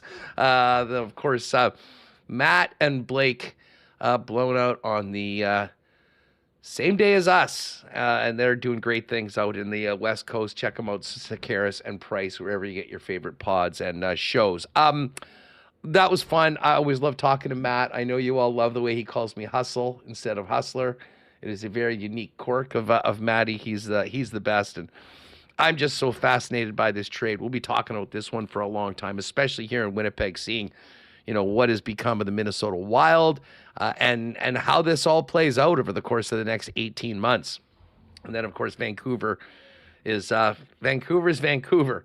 But I do agree with Matt in that I think a lot of people felt that this team needed a pretty significant or big-time reset. And this trade certainly will do exactly that. And, with where they are in the standings right now, I mean, if this team would finish last and win the draft lottery, I mean, you could have a pretty significant turnover very quickly within a club, and being back to being pretty darn good relatively soon if the players they got in this Quinn Hughes trade continue to pop. All right, Taylor Allen's going to join us. We will. Matt Hyman, yes. Ken Weeb calls me Hustles every now and then. Sekeres, it's Hustle. And then most other people have the R on the end, or just go with Huss. I mean, not many different ones.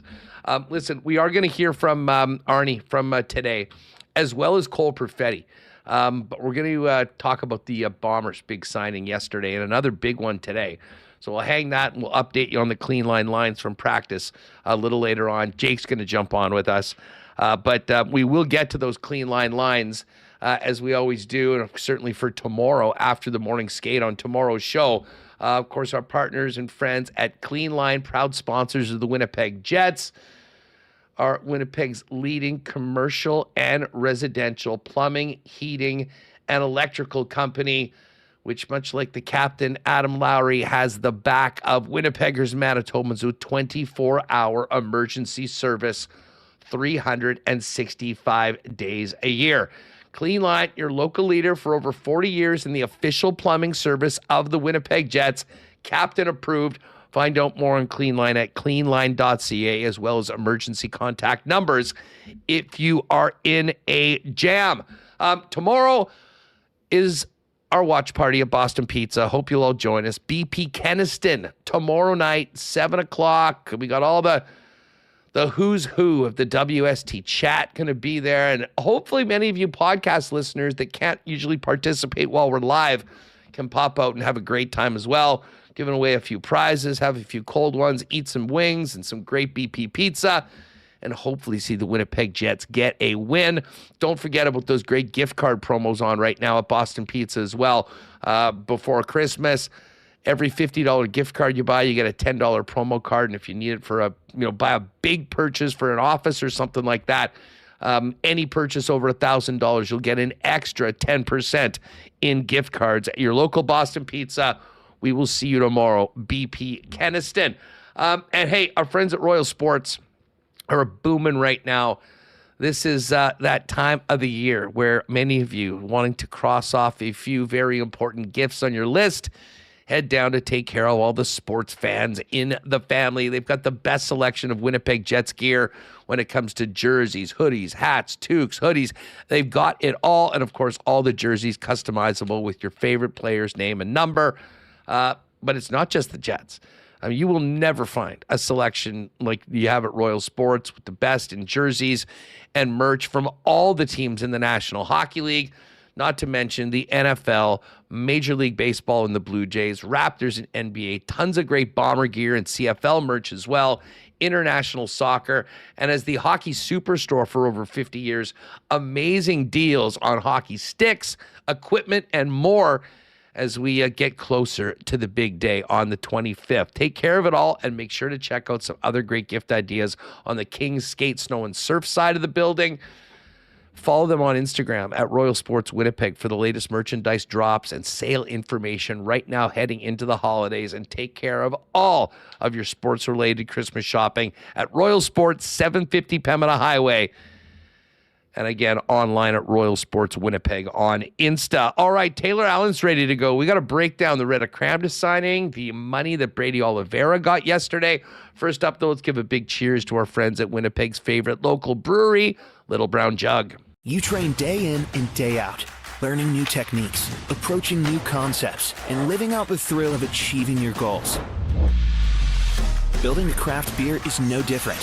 While you spend your hours on the ice, we spend ours here, brewing our trademark beer. Again, again, and again. Here's to pushing the status quo and challenging ourselves to build something memorable. 1919 by Little Brown Jug.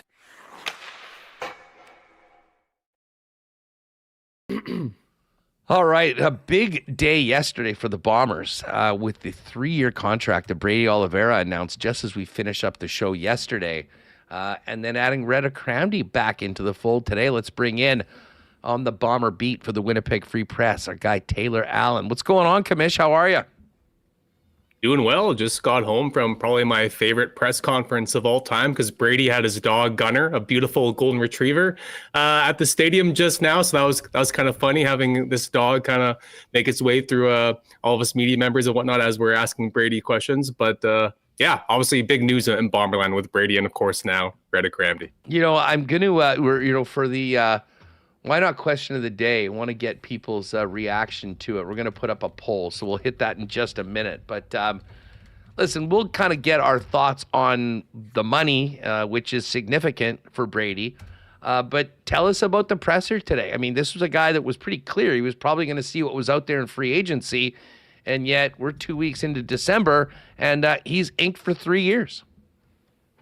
Yeah, he was pretty honest with us. He was saying, you know, he didn't expect this to get done as quickly as it did. And honestly, I didn't think it would either. I mean, he made it pretty clear last month in his end of season presser that he loved playing for the Bombers and he loves Winnipeg, of course, but he wants to be somewhere where he knows he can compete for Grey Cup titles. And you know, we're so early in the offseason. They haven't even announced who the new OC is going to be. They've only signed a handful of guys. So really, we don't really know the direction of this team quite yet. So I think a lot of people, myself included, kind of thought that Brady would be waiting until the new year to see who else was coming back and where this team really is headed. And yet, you know, it's not even Christmas and then Brady is signed. But I mean, considering the amount of money they threw at him, I mean, you can't really blame him for signing early. But yeah, he said he really appreciated the fact that they made it clear that they wanted him back and that they did get this done and that it didn't get dragged out because the last time he was, you know, a pending free agent, it kind of did linger on a little bit. So yeah, I think he's really happy with the fact that this is, you know, done and dusted as soon as it is. I think more so in professional football than any of the other sports. You know, I mean, the careers are so short and it's such a cutthroat business where guys can get cut and whatnot. We often hear guys that have a bunch of options that say, well, it's going to be about winning until someone puts the check on the table.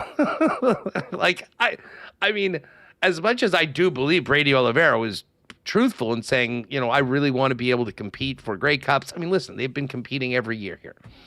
They didn't make the playoffs last season, the first time they hadn't been to the Grey Cup. I mean, I think you could argue that Winnipeg, as currently managed and run, has as good of a chance every year as getting to the big game as anybody else in the Canadian Football League. Now, there will be some changes moving forward that I think many of the players want to see, and we'll see how that goes. But let's face it, this came down to one thing. The Winnipeg Blue Bombers, reading the tea leaves, knowing the money that's going to be given out. We've already seen it on a couple of re-signings when it comes to receivers. Brady Oliveira with the Canadian passport, a former winner of the MOP award. There was going to be a lot of money out there for Brady. And to me, I read this as the Winnipeg Blue Bombers said, this guy's too important to us on the field, off the field in the community as a hometown guy to let him leave. And they put together a very aggressive offer. This is a lot like we just talked about Bill Guerin getting the Quinn Hughes deal done. Bill Guerin stepped up and did what needed to be done to get that deal done. It really felt like financially that's what it was going to take to get Brady signed right now. And I mean, to me, that's good business by Winnipeg, knowing how important they obviously feel about the player. Yeah, the Bombers aren't stupid. They know that if they lost Brady, that they're not repeating next year, you know, their sellout streak, selling out every single home game. It's a good business move, obviously. And of course, football as well. No one needs to hear from me just how great of a player that Brady is. But at the end of the day, though, there are some voices, you know, online and whatnot, people saying, like, I don't know, like, this is a lot of money for a running back. Of course, there's lots of running back doubters, whether it's the NFL or CFL. But $300 grand, 290, 300 grand a year. If you just look at this past year, he already was the highest paid running back at 240. And the number 2 on that list was AJ Ouellette, who had a fantastic year, and he was making about 160.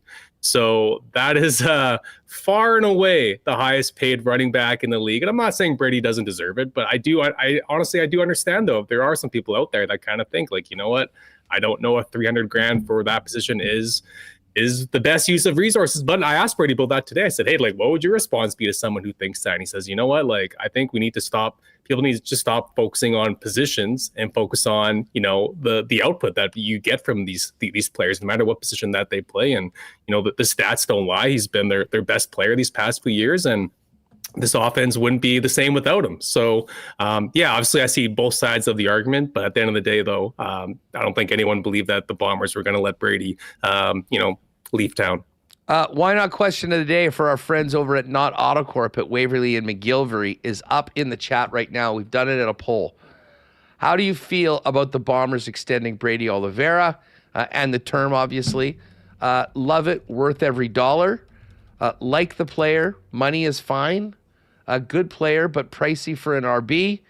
And too much money even for Oliveira. A lot of Brady fans in the chat right now. Love it, worth every dollar. Running away with it right now at 57%. And the next 35% is like the player. The money is fine. I will say this, Taylor. It was quicker than I expected it to get done. I did think they'd take a run at him before free agency happened, and he was going to really test how serious he was about making sure that he heard everyone else or just got what he needed to stick around.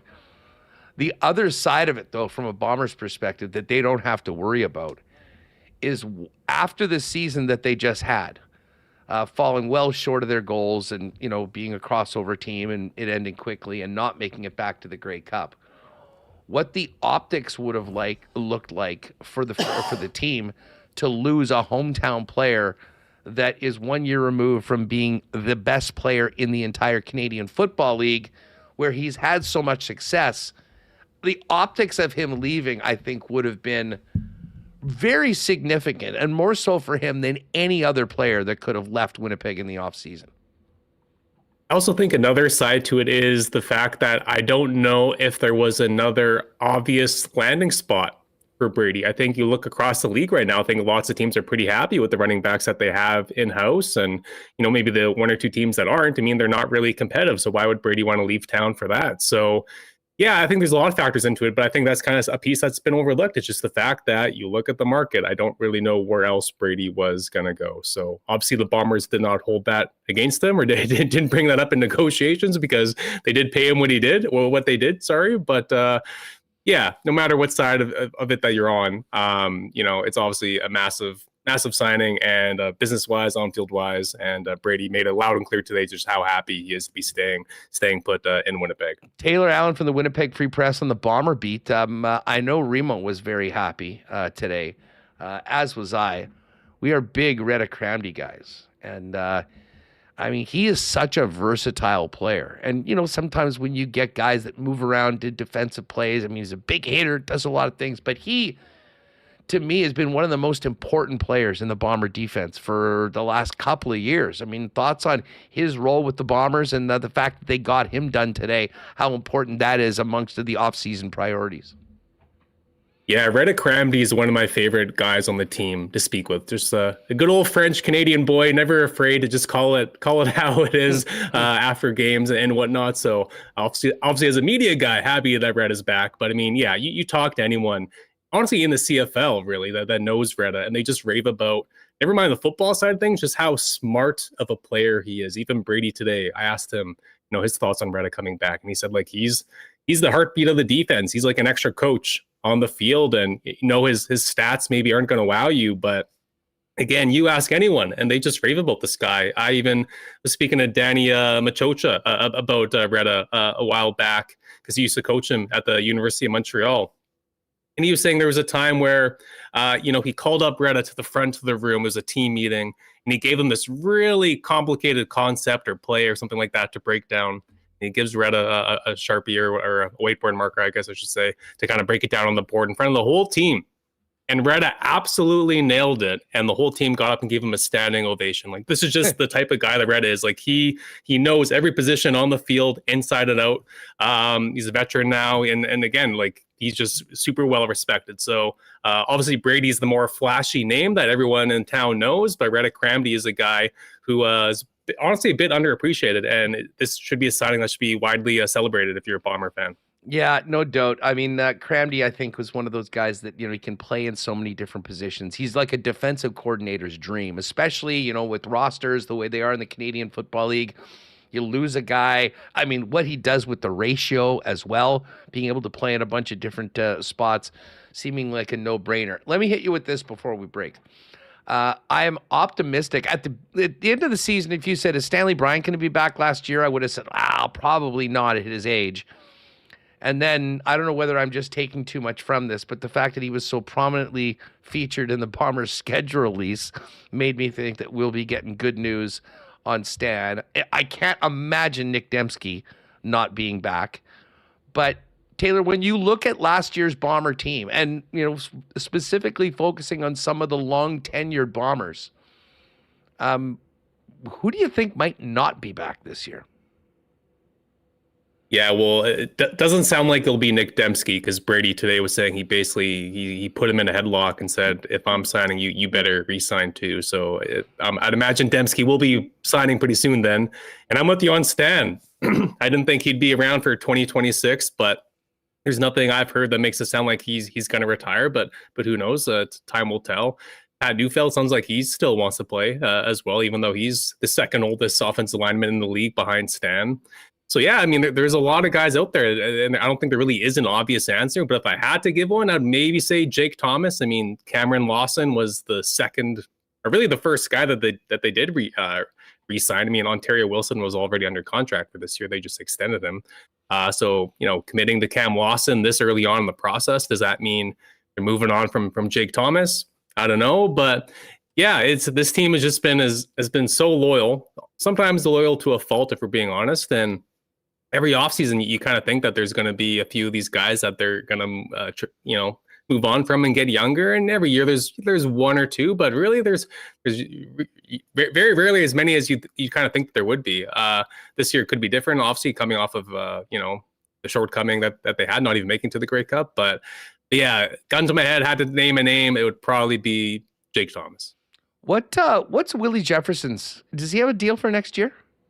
No, he's a pending free agent as well. So I mean, that's a name. I mean, he's going to be 35, I believe, and obviously he's still always near the top of the league in knockdowns. He's incredible. He's like a power forward on the D line, but the sacks haven't quite been as high as they once were. But honestly, I don't even know if that's really on Willie. I mean, just the way Jordan Younger's defense is.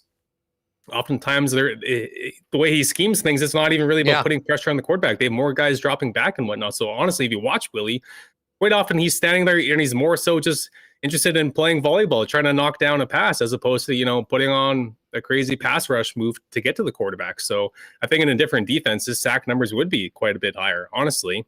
And Doug Brown actually has been very vocal, saying that, hey, if I was still playing, like, that's not a defense as a defensive lineman that I'd want to play on, because you want to get after the quarterback. That's what guys get paid big money for. So, yeah, Willie, I mean, that's a guy I'd be shocked if they did not want to bring him back. And, let's not forget that he's only 1 year removed from that Grey Cup game where he was the best player on the field, even though it was a losing effort. So the guy can still play. No, he's probably not going to lead the league in sacks anymore and be a most outstanding defensive player anymore, but the guy can still play. They don't have a young up-and-coming pass rusher behind him that could fill his shoes, or at least come close to filling his shoes. So, yeah, I think that's the guy that they have to bring back. And, again, for off-the-field reasons as well. I mean, after Brady Oliveira, probably the next popular guy on this team is Willie Jefferson. So, yeah, I would imagine that would be a deal that will get done. But, yeah, I'd imagine those negotiations, though, will be a little interesting at this point. Well, career. For sure. I mean, at the age and production, but you make a great point, as Doug has pointed out a number of times. I mean, this is something, the way that the Bombers have played defense definitely changes the ability for some guys to get some of the stats that, often are very important when coming to do contracts. Like, listen, there's always going to be a job, or there'll be a job for Willie in the CFL. I do wonder how contentious it gets with money, because he's always been very well compensated, which he should be. There is, an erosion of things that happens with all players when they get around this age. But the other part of it is that I think Willie's so entrenched in this community, and has the ability to doing other things, making other money from sponsorships that probably aren't there as an off-season free agent going to a brand new team, that I think really work in the Bombers' favor when getting a deal done that makes sense for he and his family, and obviously not to have to uproot as well. Yeah, absolutely. I mean, he has fully embraced the city. There's been many times in the years prior where there's been other teams that have been, itching to pry him away from Winnipeg with big offers, and he's taken less money to stay here in Winnipeg. And like you said, he's a part of this community. His wife's a part of this community. He plays senior men's rec basketball in the offseason, right? Like you see Willie around town and whatnot. So, even just for reasons outside of football, that would be obviously a big loss. But yeah, that's obviously going to be a name to watch for sure. Hey, before we go, as far as the Media Fantasy League goes, you are the commissioner. The Huss bus is in the ditch. I believe my co-host is still looking good. How are we looking for the matchups for semifinal weekend?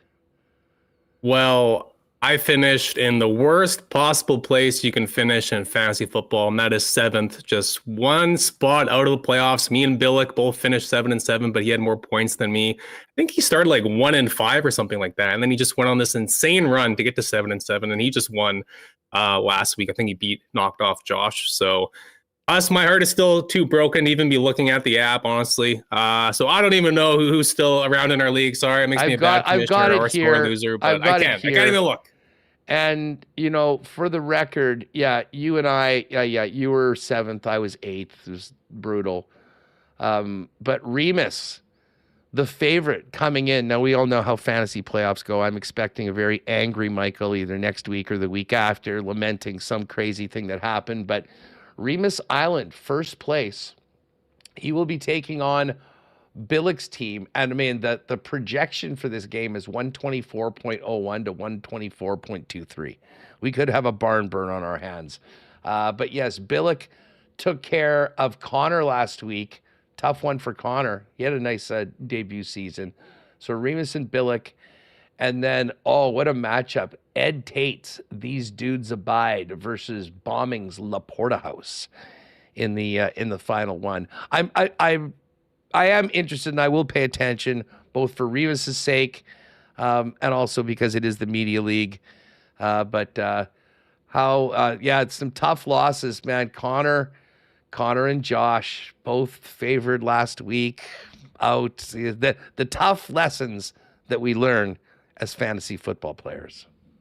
Absolutely. Well, you're a better man than me for taking your shortcomings of not making the playoffs, because I'm still being a sore loser about it. But Justin Jefferson, who would have thought he would have sunk my team? I picked him. I'm thinking, okay, yeah, at least I know I'll have a great WR1 all year.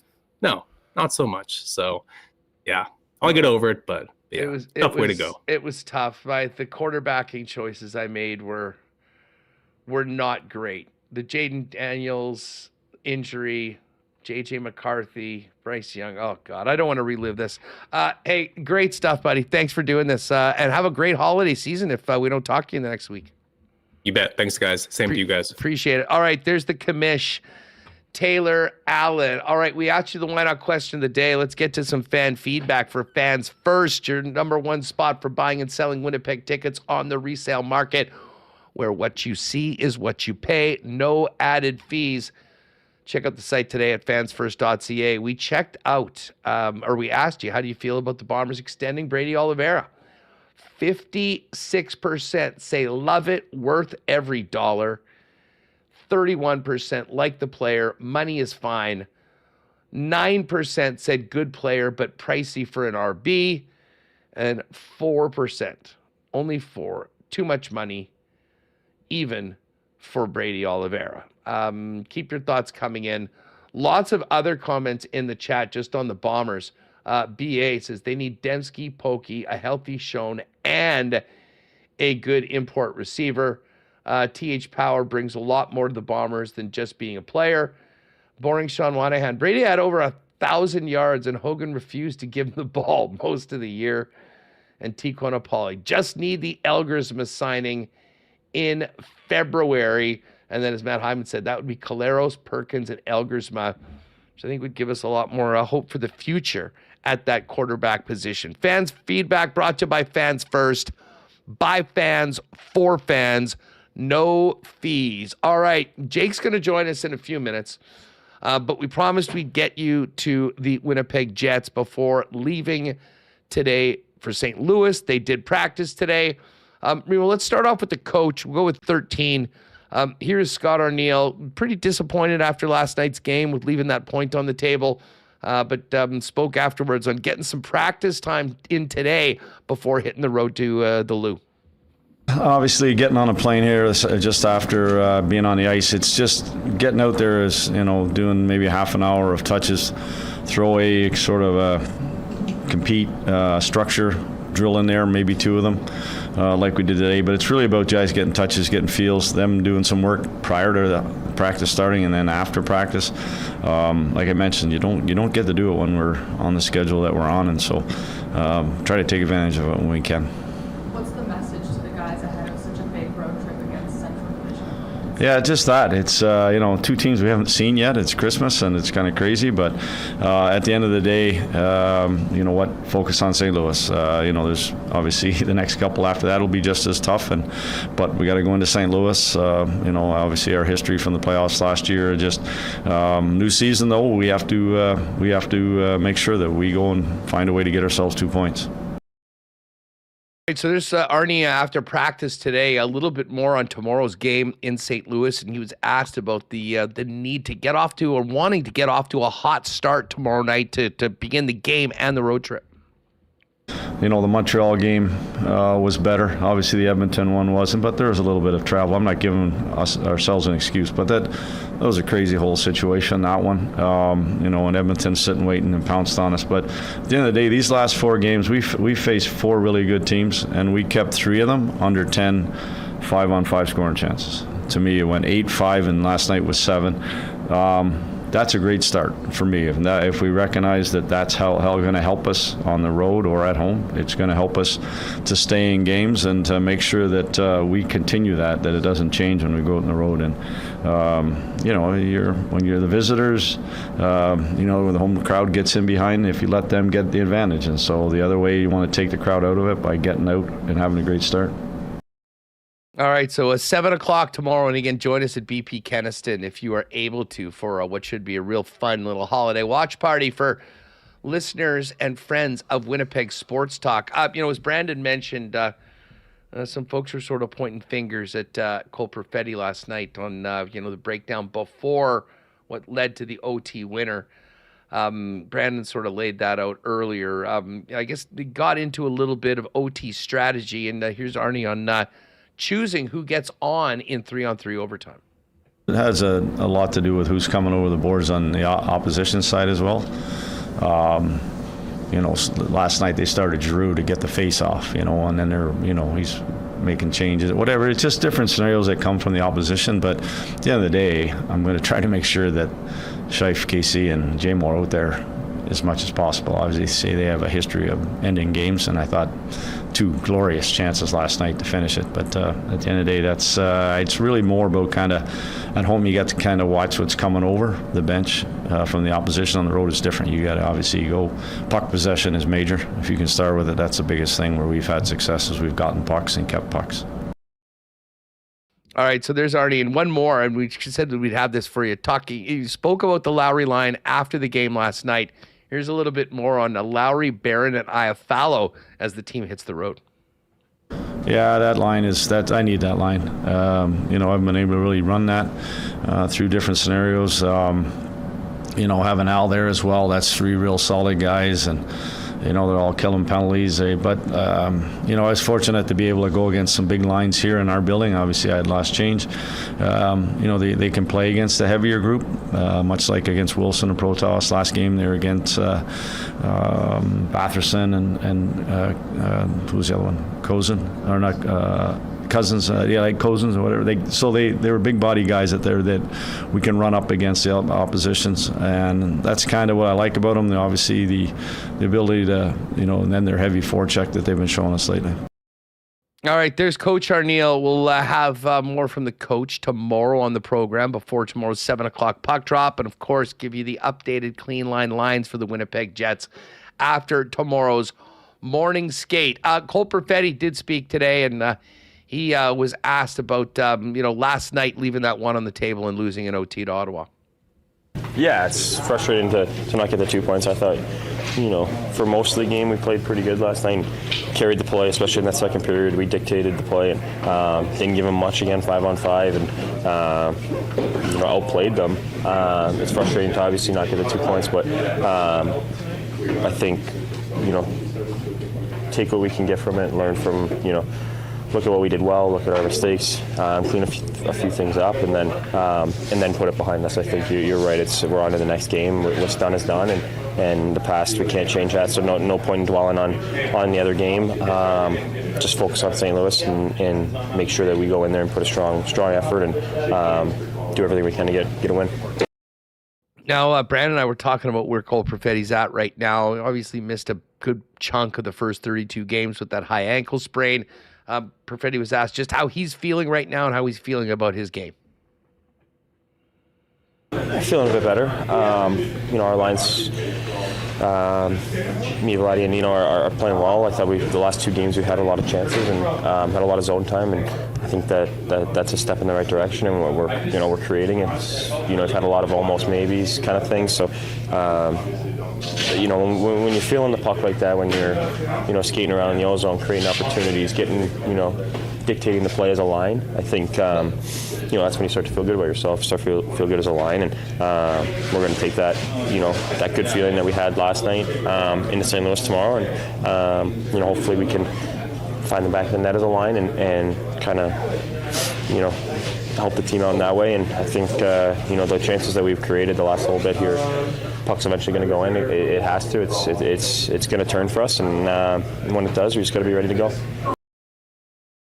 Maybe the Blues will be the team that brings a big performance out from Cole. Of course, he had one of the most memorable and historic goals in Winnipeg Jets history in the Manitoba Miracle last year in Game 7.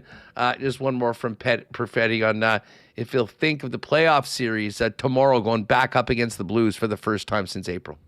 I don't think I'll use it tomorrow night. I think it's just it's nice to look back on. It's a very very good memory to have. But we're just looking to go into St. Louis tomorrow, and we've got a few games before Christmas, and these are massive games for us. So just going in there and obviously they're a division opponent, so it's going to be a big game for us, and start to trip off on the right foot.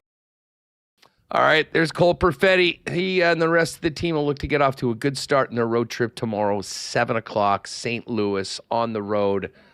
Hopefully we'll see many of you at Boston Pizza Kenniston tomorrow if you can join us. All right, we got to get to the Cool Bet lines. Let's take a look at a busy night tonight in the National Hockey League, talk a little football and more with my guy Jake Bolin-Moss from Cool Bet who joins us. JBM, what's good, buddy? How are you? Doing well, Huss. Doing well. Steelers came through for me last night. I know you were on the other side, but I think we can just chalk it up as not your weekend, Huss, and we'll move forward to Week 16. For many reasons. It was a disaster on every level, and I did tell anyone that would listen, I did pick the Dolphins last week, and considering the way things went for any of my NFL ventures on the weekend, you should be hammering the Pittsburgh Steelers last night on Monday Night Football at Cool Bet. And that is what happened. One of my buddies needed Pittsburgh to win the weekly football pool. That one came in. And listen, I got to tell you just quickly from last night's game, I was at the hockey game, so I was sort of paying attention to the first half, watched a good portion of the second half. Mike Tomlin and the Steelers are going to do it again. They're going to have a winning record. They're going to probably make the playoffs. And Aaron Rodgers, I got to give credit where credit is due. Rodgers looked pretty good last night. Taking care of the football, moving in against a Miami team that's notoriously bad in the cold.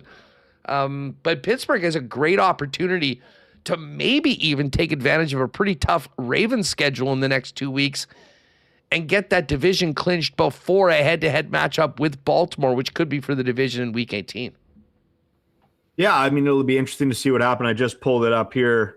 Steelers got to go to the Lions in Week 16, to the Browns in Week 17, and then home to the Ravens in 18. So, I mean, the Lions are desperate. I feel like they're in a spot where they have no room for error. So that might be a tough one. But if the Steelers can take care of business against the Browns, although those divisional games in the AFC North, like you can never count anybody out. So it'll be an interesting race here. But yeah, a good win for the Steelers.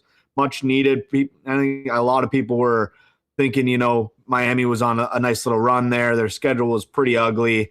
But the Steelers, find a way to get it done at home. Rodgers, like you said, looked pretty good. And whatever reason, man, Tua in the cold, he's just not built for it. Like that Miami team goes to Pittsburgh, cold weather, night game, prime time. Hard to back a team like that, just the way they've played in the cold in recent years. I think no matter what, if the Steelers beat the Ravens in Week 18, they'll win the division. But the Ravens do have 2 tough games. Your Patriots in Foxborough this week, and then a trip to Green Bay. And even without Micah Parsons, the Packers still looking very much legit. And of course, they got to now leapfrog the Bears again if they want to win the division.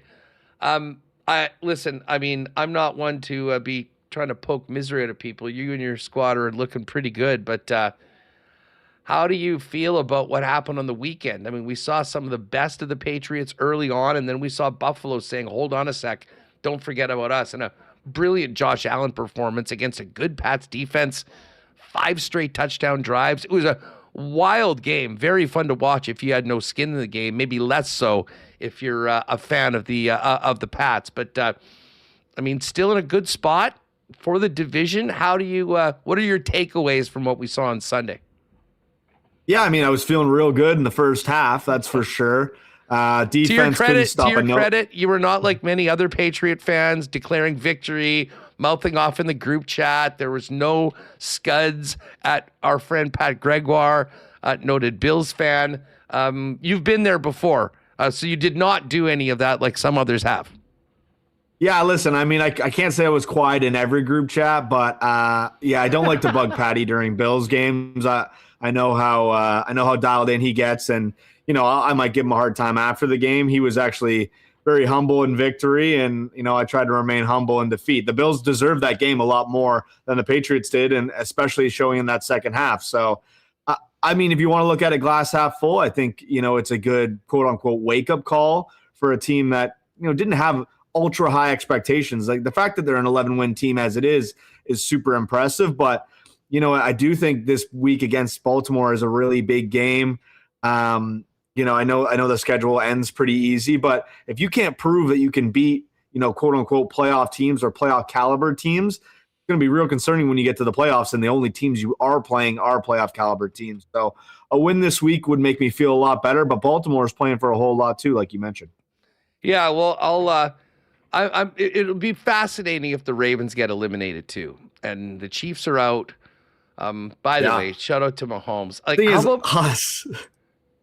I have to say, man, the way this is setting up, and like the Bills are the most like hurting franchise when it comes to all this. The way it's setting up, no Mahomes, possibly no Lamar Jackson, no Joe Burrow. I was saying it in the chat yesterday, like surely this has to be the Bills' year, because if it's not Huss, then what are they going to say if they can't at least get there, Like, I understand someone coming out of the NFC is likely going to be a powerhouse.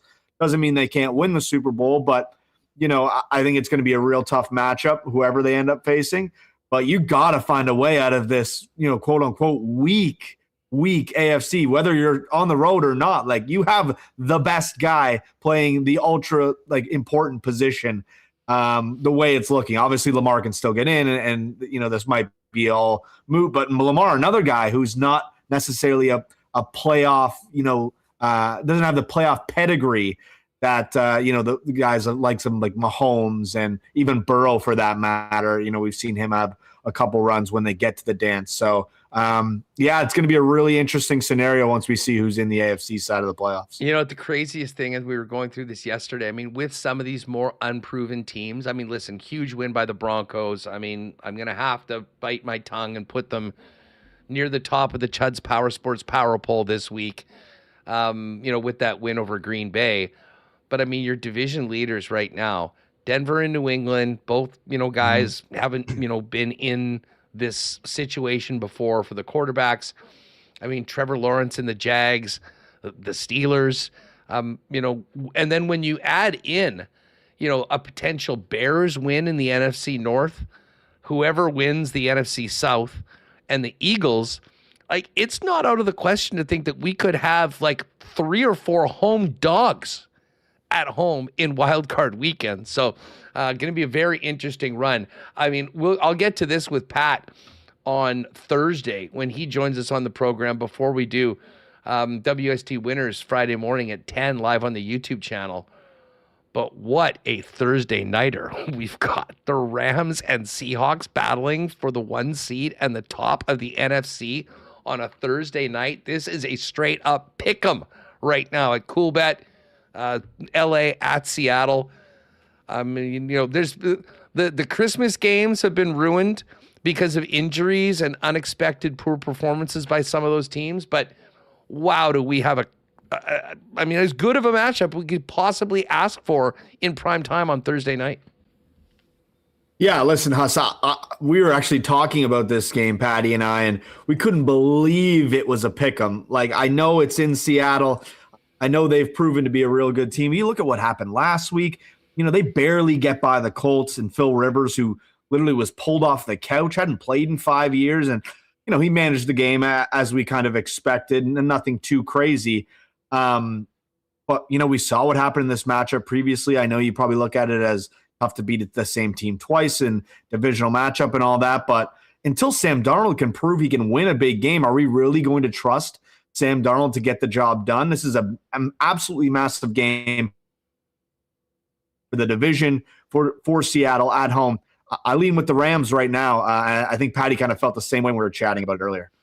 These teams always play really wild games, though. I mean, even last year when it was Geno Smith, the Rams won in overtime in week 9, and then the Seahawks went to the Rams and beat them in week 18 in the final game of the regular season. So it's going to be a great one. We'll get to that on Thursday's show, but let's get to the pucks tonight. We got a big slate of games in the National Hockey League. Now, I'll just give you a quick rundown for the Lions for people that are listening right now. We head over to Coolbet. We got a pick 'em between Utah and Boston. The Ducks are plus 120 dogs. They played last night in New York. They're in Columbus tonight. Blue Jackets are minus 141. We got the Red Wings minus 133 at home to the upstart Islanders. I've got a lot of time for the Islanders right now and the way they're playing. Phillies plus 106 at Montreal. Habs minus 125. The Rangers have the Canucks tonight. Rangers lost 4-1 at home last night in the Kreider-Trouba return game. See if they can get back in it. Don't mind New York, actually, even though it is the back-to-back nights. Your Leafs are minus 200 favorites at home against the Bedardless Blackhawks. Game of the night, which we will touch on in more depth in a minute. Edmonton at Pittsburgh. Skinner versus Jari, just 4 days after they were traded for each other. Edmonton's minus 141. Pittsburgh is plus 120 on that one. The Wild with Quinn Hughes, minus 120 favorites over the Caps, who are plus 102. And then this is a weird one. Calgary as a road favorite, minus 139 in San Jose. I know it's the first game after a long road trip, but San Jose, to me, should be at least a pick 'em, not plus 118. So we did think about that. And then the Avs, the biggest favorite of the night, minus 303 versus the Kraken. But let's dive into this Oilers-Pittsburgh game. A couple milestones on hand. Mario Lemieux is going to be in the building tonight. Sidney Crosby, 2 points away, I believe, from passing him. The Crosby number to get 2 points is plus 230. We also have Leon Draisaitl, 1 point away from 1,000. which is a big-time milestone for him. And then, of course, you've got the storyline of Stuart Skinner going up against his old team and Tristan Jarry going up against the team that he just traded. I've got a lot of thoughts about this game. Where are you at on this one? And, I mean, are we thinking it's going to be tons of goals? Would the goalies come up big? Or is this going to be some sort of a shootout where there's a lot of points and there's a lot of happy people hitting overs on props? I mean, as a fan, from a fan standpoint, Huss, I hope there's a ton of goals in this game, especially with the milestones you just mentioned. I didn't realize the Crosby one was on the table with Lemieux in the building. I did know about the Draisaitl one. I bet him for a goal tonight. I know that's not necessarily what he needs. It's really just a point. Kind of tough to take his number as it sits, minus 431 to record a point. Maybe if you want to throw it in a parlay, you feel like tonight's the night against his old teammate in Stuart Skinner. Maybe you find a way to combine him with a couple other guys and put together a little point parlay. But yeah, I mean, I hope it's a ton of goals. I'm like I said, I'm already on the Draisaitl goal. I think I'm going to jump on that Crosby 2+ points. Given the situation, and we get to see kind of that the guy who's been doing it for a real long time, and Sid, the next guy he's been doing it for a fair amount of time now, and McDavid, and then also the counterparts with Draisaitl, obviously Skinner in the net. Is Jarry going to start as well? Sorry, I missed that. Oh yeah, Jarry. Oh, for sure. Yeah, so it'll be the perfect head-to-head, the perfect situation for this game. The funniest outcome that could possibly happen would be Stuart Skinner shutting out the Oilers. I mean, I'm just imagining Gazzola's post game on EST if that happens. The total for the Oilers under 1.5, so 1 goal or 0 is plus 400. The Jarry number, Pittsburgh under 1.5 plus 295. But what do you think about this? A little bit of a milestone parlay for tonight, and for them to do it in style. Crosby, 2+ points. Mm-hmm. Draisaitl and McDavid, both 2+ points as well. The top 3 guys on the board, all hitting 2. I think we need to throw that one up in the combo cards for tonight. We'll probably have to do exclusives for that one, just because the McDavid, Draisaitl, there's going to be some correlation there between the two of those guys. Yeah. So we'll probably do it as an exclusive. Well, yeah, we can fire that up. I'll get that online, and we'll fire up some promo for the people once it's going. That should be a pretty good number, though. I don't have a reference in front of me, but if McDavid's getting 2 points, you're expecting Dry's probably in on at least one of those, if not 2, and then Sid to hit the milestone as well. I like it, Us. I like it. Well, even if you just did Crosby and Draisaitl at their numbers, it's funny. It comes up to plus 666. Take that for what it's worth. And then you add in McDavid, and obviously there is a correlated number, but it'll still be pretty good. So yeah, why don't we do that? 2 points for McDavid, 2 points for Draisaitl, 2 points for Crosby, or more. We'll cook that up in the exclusives. Now, as far as a 3-gamer to win tonight, I have to admit I do like Edmonton. Some of the other, I'll get your thoughts on this. A couple of the other games. I mean, Minnesota at home, the Quinn Hughes boost, Capitals continuing this road trip. They didn't look great. They're a team that I think bounces back very well, but that's going to be a tough spot. I don't mind Minnesota at minus 119. Was also taking a look at the Rangers against Vancouver, minus 118. I know they played last night. Zibanejad was benched last night because he was late showing up, I guess, for the morning skate. I think he's back. I don't know if you're down with those 2 games. And then, I mean, I guess we could think about Montreal at minus 125. The Ducks, still a really good team. I know they had to travel after the game, but they seem to be in a bit of a roll at plus 120. And then a pick 'em in that game. I mean, do you like those 2 to start it off? And is there enough? Oh, and then the other one is the Sharks at plus 118 as a home dog against Calgary. That number just sort of stands out to me as one that probably should be lower. I mean, what else catches your eye? Yeah, I mean, you mentioned earlier, I don't know if you just mentioned it now, the Islanders I don't mind at an underdog number, plus 113. Ducks, Rangers I like. Something about the Sharks. Like that line, does that not feel a little fishy to you? The Flames are going on the road to San Jose, minus 139. I know Dustin Wolf, he's been pretty solid. I did some hunting. I was looking for, peek behind the curtain. I was looking for a fantasy hockey goalie earlier, and I was kind of peeking. And Wolf's been pretty good as of late, so I wonder if, you couple that with the fact that Askarov hasn't been as good. Sharks, give up a lot of shots, a lot of high danger. I think Calgary got him in their last meeting as well. Yeah, Will Smith is out too. He's just put on IR because he was hurt in that last win. I'm with you. I mean, listen, it is a fishy line. Maybe we stay away from it. Okay, how about this? Wild, Rangers, Islanders. Okay, I like it. Let's go with that. I like the Wild with the Quinn Hughes boost. I could see them going on a nice little run here. I know you don't want to hear that. I know the people in the chat don't want to hear that, but you get a guy like that in the room, and I think we can all agree that the whole team gets a bit of a jump start. Like, okay, here we go. Like, we're in. Especially when you give away guys like Rossi and Bouillon and draft capital and stuff like that. All right, so let's lock that one in.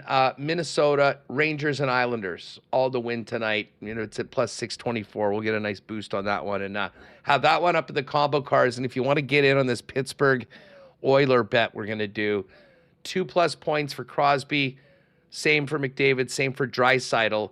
That will be up in the exclusives a little bit later on. And hey, perfect time to remind you, I know I did this earlier in the show, but for anyone that has been joining us for the WST poker tourneys, of course, we've got this amazing Costa Rica contest going on right now. Next Monday, December 22nd, 8 p.m.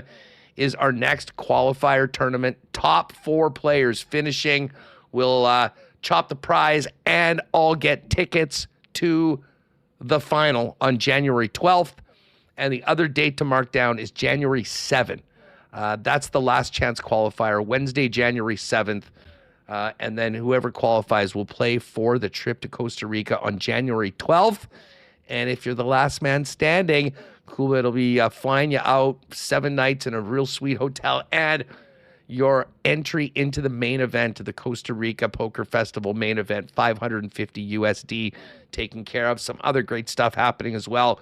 It is an amazing trip. Myself and Jeff Hamilton will be a part of it. So mark it down. This 22nd, next Monday, and January 7th, the other 2 qualifiers.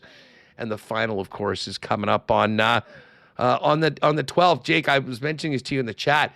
It was Saturday night game, Jets Caps.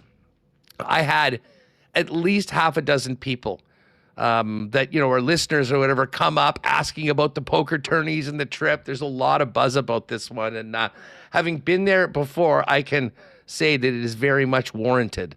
The tourneys have been very fun. I actually had my best result in a long time in last one, so I'm quite looking forward to Monday. But great to see how much fun everyone's having playing with us over on the Cool Bet Poker, and of course, pretty nice little carrot for the winner on January 12th. Yeah, awesome time to get away too, Huss. I don't know what it's been like in Winnipeg, but it's cold here, a lot of snow. So I'm jealous of the people that get a chance to even compete for a chance to go to Costa Rica. But you get a chance to go down there in the dark of winter, the dead of winter. You really can't complain about something like that. Last thing too, on the Oilers Pens, Patty and the Ev Dog are working on shutout numbers for Jari and Skinner. We might even get up an either or shutout number as well. So, if you're into that kind of thing, if you're into that kind of revenge storyline, keep an eye out. I'll do some promotion as well. It might be exclusives or it might be just right in the actual game lines, but we will have some numbers for those guys. Love it. Love it. All right. Well, we're going to get these bets up for tonight. Ride with us, if you will. I've been way better at hockey than I have been at football recently. And again, a nightmare in so many ways last week in the National Football League. But we'll be back at it on Thursday. Pat will join me, a huge Thursday nighter with the Rams and Seahawks.